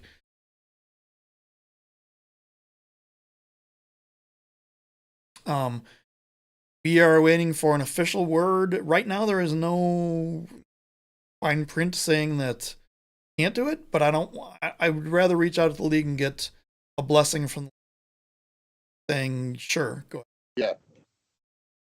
Yeah, and currently our director of media, things like that, is kind of busy right now. He may or may not be in Qatar for the World Cup. Yeah, so he's got a little bit on his plate right now, so we probably won't get an answer for a few weeks. Yeah. But be on the lookout. Yes, we are actually thinking we have a doozy of a first game that we could do for this. So it would be our Christmas present to you. As a Christmas present to our lovely fans. We were looking at games, so the next Friday there aren't. So we're looking at doing this on a Friday night because unless there's another night a game shows up on, which I don't think we're available on any. But this was a way because Friday nights typically aren't going to work out because there's games. So December 26th or December 16th, there's a Wave game I will be at, so we're not doing a show that night. However, Friday before Christmas, December 23rd, is Baltimore at Florida.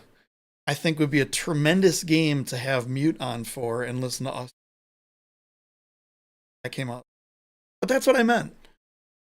So that's what you meant. There is that. So we'll I mean, if that's the criteria we're going, we're gonna have all Baltimore. What? Right. Yeah. So that's something we're working on. I do want to say MASL Mondays are back. What this format is going to be, it's going to be Alex Bastervansky, who is the host of MASL Primetime, in a more informal dress. He's not wearing the suit. He's at his home, earbuds in, that kind of thing. And he's going to have teams from around the league, the broadcasting teams from around the league. So we had Nick Vassos and Joey Zanaboni on last week. I've heard a rumor that this week is going to be Billy and Jonathan from our Strikers, and I assume they'll just rotate through the teams as they go different weeks based on availability. Also, MSL Primetime I don't think is going to be a thing because they have made MSL Halftime, which is a shortened version of Primetime, in the middle of halftime, and I think it's good. I think what's going to happen if there's like 8 games in a weekend and you're like me and you want to try to watch all of them, you're going to get sick of that show pretty soon. But it will be good to watch this once. Bushwhacker says, did you know that Joey is a teacher? Yes, I did know that. And I kind of forgot that last year until this year when his background was a schoolroom. And I was like, that's a weird background. And, oh, yeah, he's a teacher. I wonder which Joey they get, because that could be interesting. Scary. Right. So those are that. We did that. Oh, so this is a completely, how we always say indoor soccer fans are a special breed and we're all like similar and we do things that were no other fans do and blah, blah, blah, blah, blah, blah, blah. Right. Totally unrelated story. The Mosconi Cup is going on this week. It is a grudge match pool. Oh God. Oh, is this a pool reference? It's a pool reference. It's the US versus Europe. Each team has 5 players. It's in Vegas this year. They alternate each year where it is. It's either in London or it's in Vegas, at least the last few years. And normally, like a pool crowd is like golf, where everyone's really quiet and super quiet and everything. And then they make golf, the golf clap. In fact, somewhere in here I have a golf clap.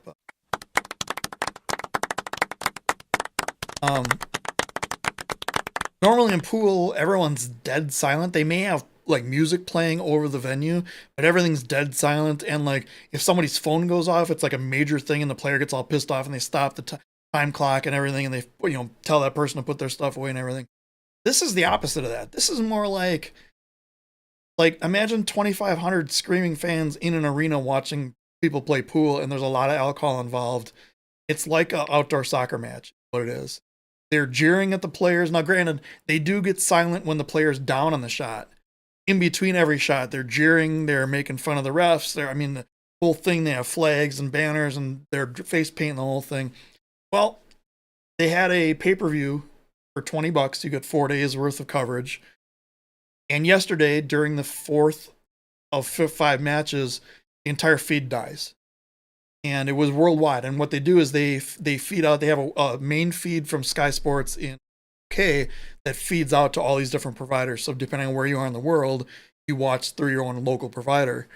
And it went down globally. So it went around, the whole feed went down. And the comments and the questions and the angst were almost exactly like what happens problem with the MASL feed. And I just thought it was really funny because they were like word for word. They better pay me my money back. Why am I paying all this? Blah, blah, blah, blah, blah, blah, blah, blah, blah, blah, blah. That we deserve better and blah, blah, blah, blah. And the people getting it for free were like, all the fans should be compensated and blah, blah, blah, blah. So I just want to say that we are not as unique as I think we are. So, at least you got it. So there's that. So I think we're down to picks and our exit. Yeah. A lot of picks this week. Picks this week? No, there aren't. I know. You might not have caught my sarcasm. I fell into the sarcasm. I said chasm because you should have done that. No. So we have to do the picks. Oh. and then you can go into whatever sort of. Okay. Yeah. All right, so there's 2 games. They're both tomorrow. I can't believe it's Friday already. What happened? Oh yeah, our time portal that we fell into. Yes. 6:05 Eastern is the city of Utica. Fried corn dogs visiting the Baltimore Blarst.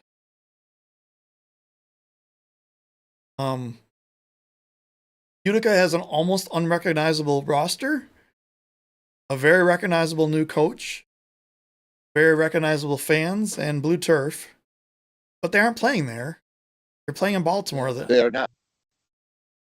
Also has some very, very big improvements on their team. But they still have the little bitty arena that looks like it's pretty much going to be sold out. Unless SI Tickets bought all those tickets up and they're not going to sell them. Right. Let's real quick take a trip over to SI Tickets and see what the prices are for Blarst tickets. Yeah. So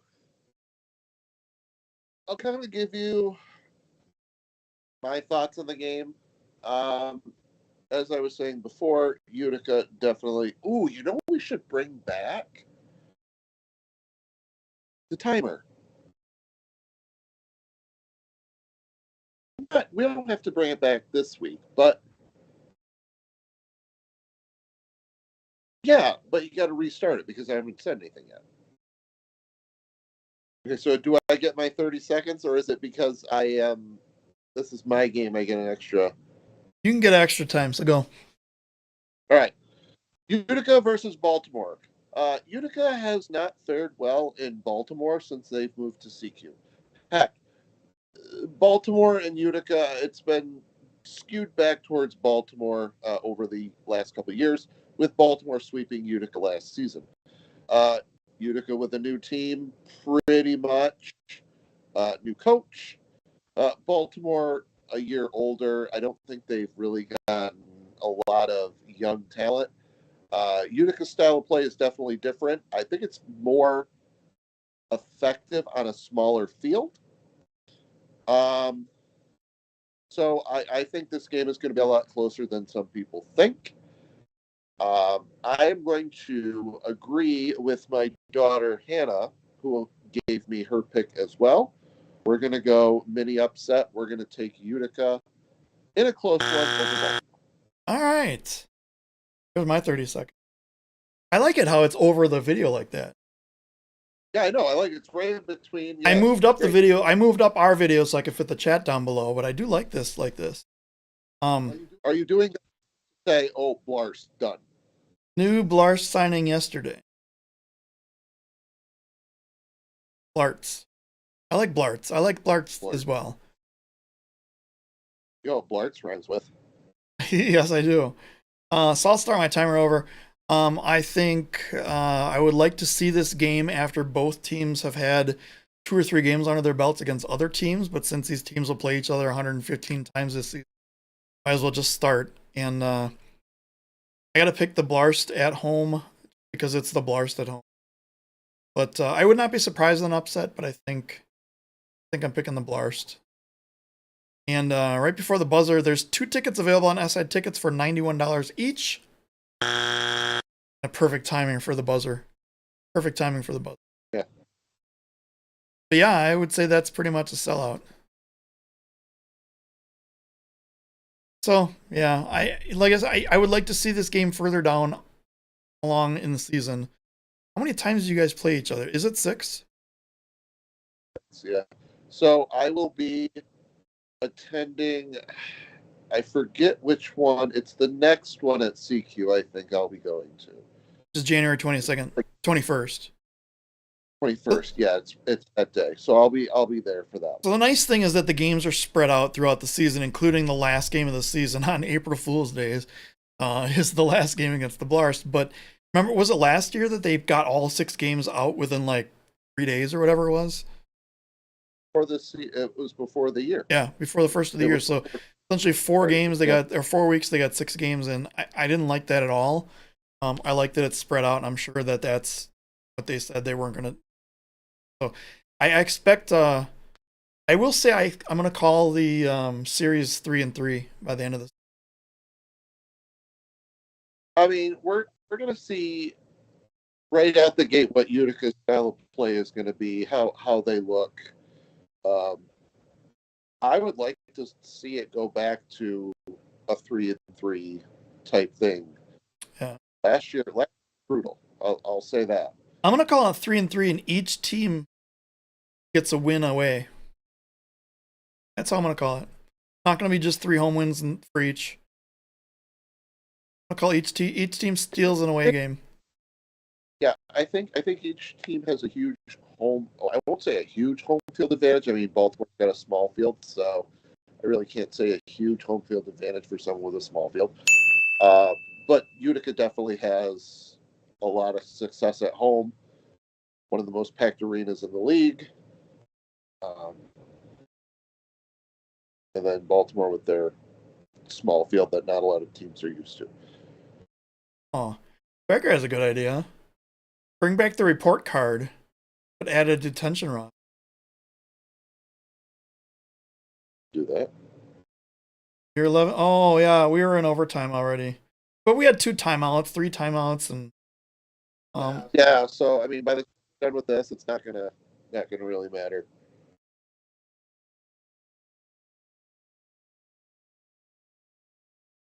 I mean, well, you all saw the picture from Sunday.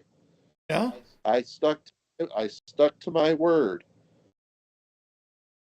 His first beer was a Stella.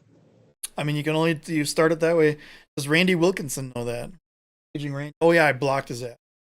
Anyway, yeah.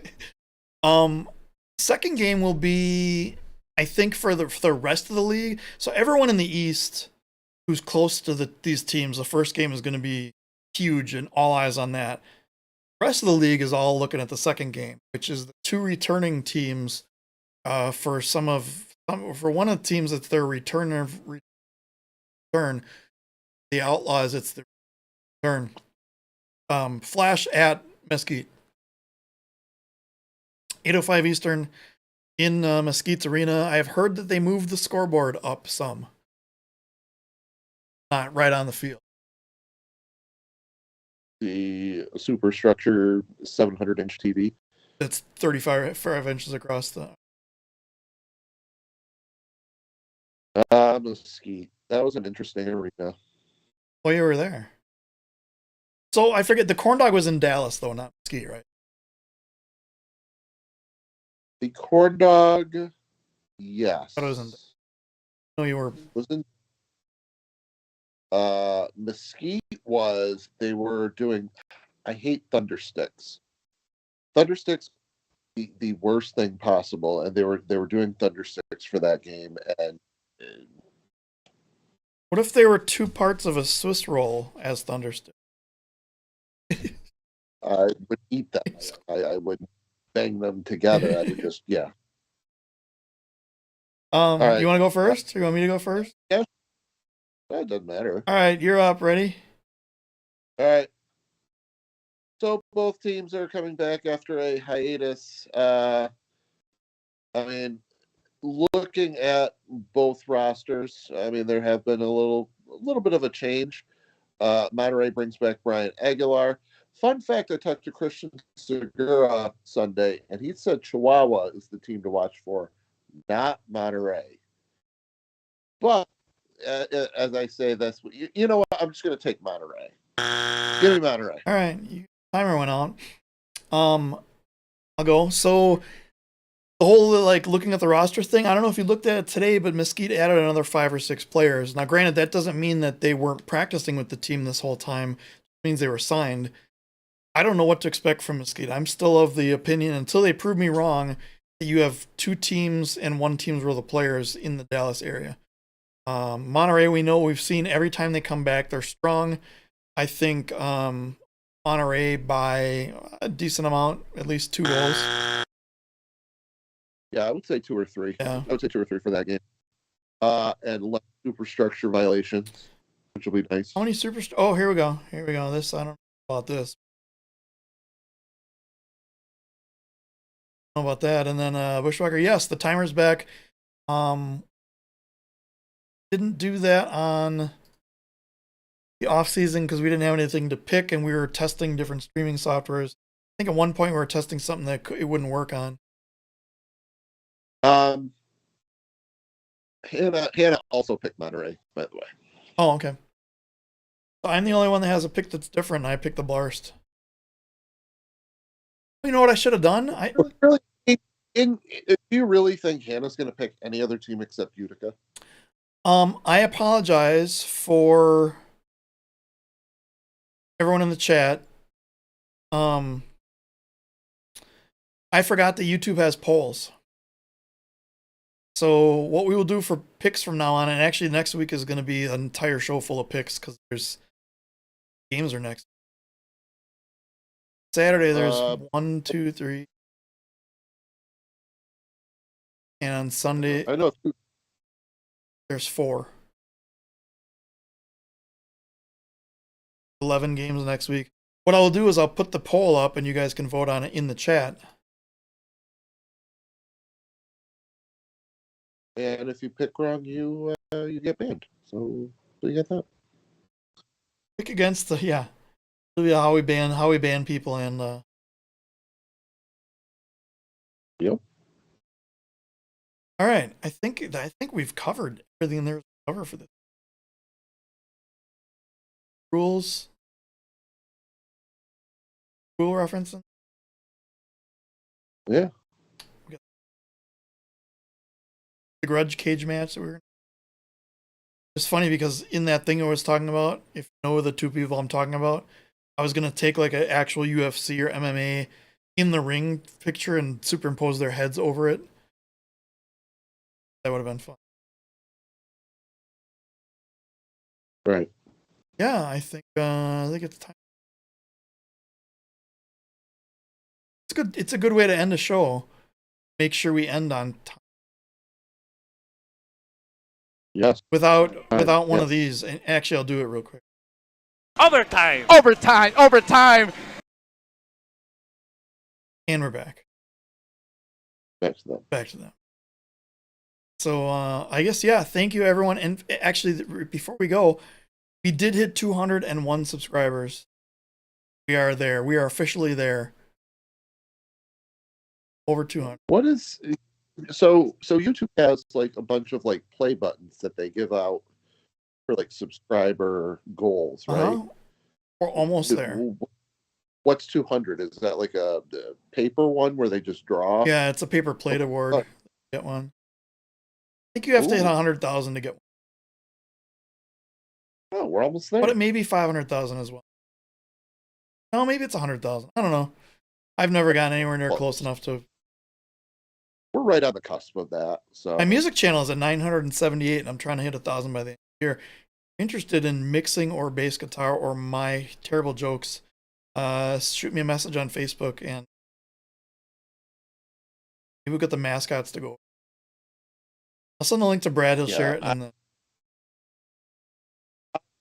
there normally for the dad jokes. I'm not really a big musician, but the dad jokes really suck me in. They do, yeah. It's kind of like how you like the earth revolves. It really makes your day. That's not how we're ending the show, right? No, that's not hard. Because I mean, that would have been a really abrupt way to end the show. Yes. Bam, we're out. Yeah, we're I do have a shorter one though this week. Sarah, thank yous and goodbyes and all that. I'll let you take that. Yeah, it was a good show, and thank you everyone for watching and subscribing and interacting. We love interacting, and we'll do this again this week. I won't be in the Twitch chat for the first game. I will be probably watching it with the kids. I usually don't. But maybe I usually don't go into the Twitch chat because I have it on a TV, and I have to bring up a phone to go into the Twitch chat. It's much. Yeah, I'll probably do it right now. reinstall Twitch onto my PS4 and watch it that way instead of having the kids huddle around the phone. So. Plus, depending on how the game goes, your phone might take a trip across the room. Yeah.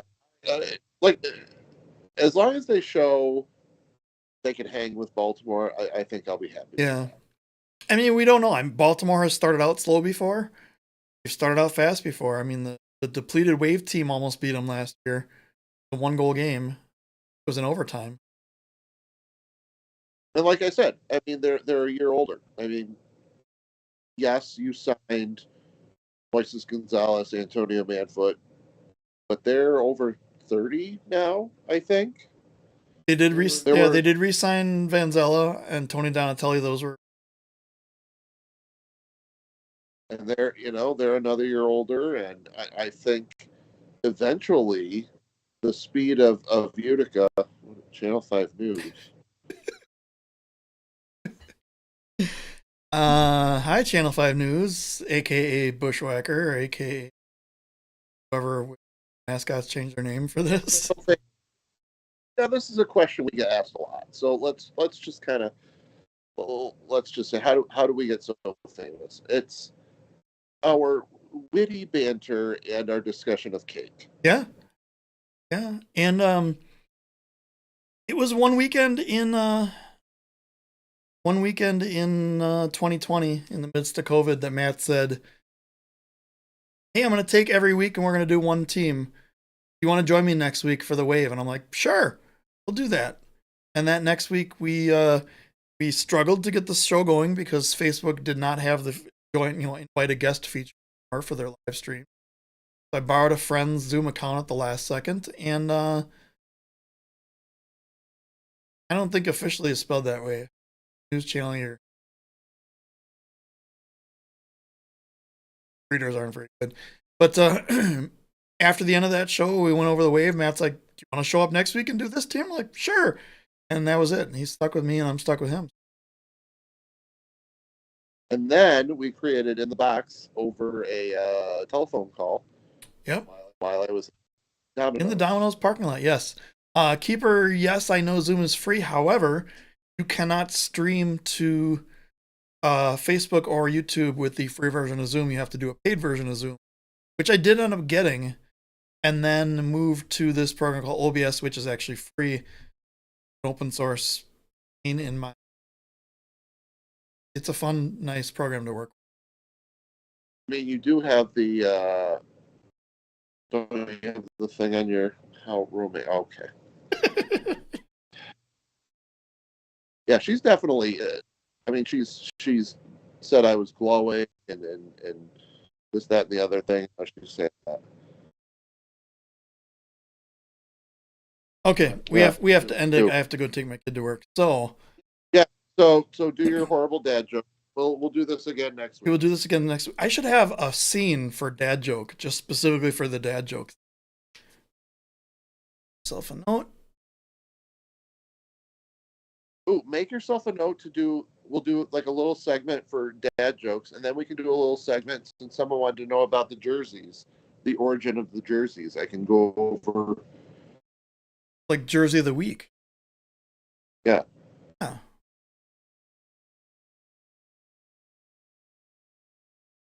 If I'll put in the middle, I'll put an outline of a jersey, and you're gonna have to hold it up and try to get it to fit perfectly in the middle. That'll be fun. Yeah. All right, so everyone knows the World Cup is going on. U.S. actually made it into the knockout round for the first time in 147 years, I think it was. I think it's close. A multiple of 4, so we're around there. Yep. 148 or 46, whatever the multiple is. But so I was talking to some guys at work, and and they were like, "How much soccer do you like?" I'm like, "I'm not really an outdoor soccer fan. I'm more of an indoor fan." And they're like, "Well, I'm not like, but I know the teams and I know some of the players." And they're like, "All right, well, you're such a soccer fan. Name 4 Qatar players." I'm like, "That's easy. Jimi Hendrix, Eddie Van Halen, Joe Satriani, Steve Vai."